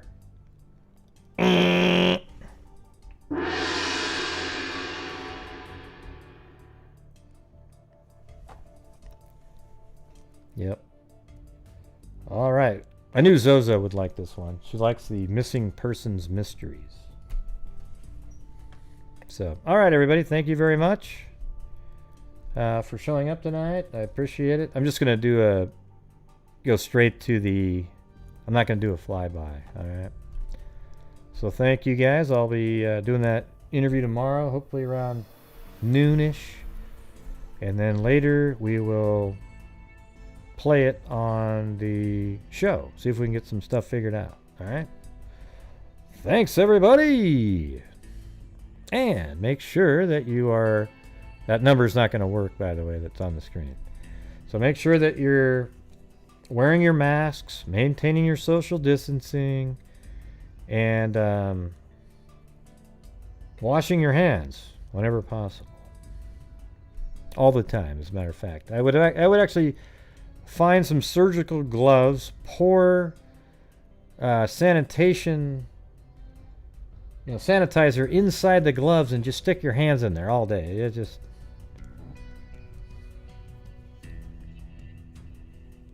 Hey, Jamie.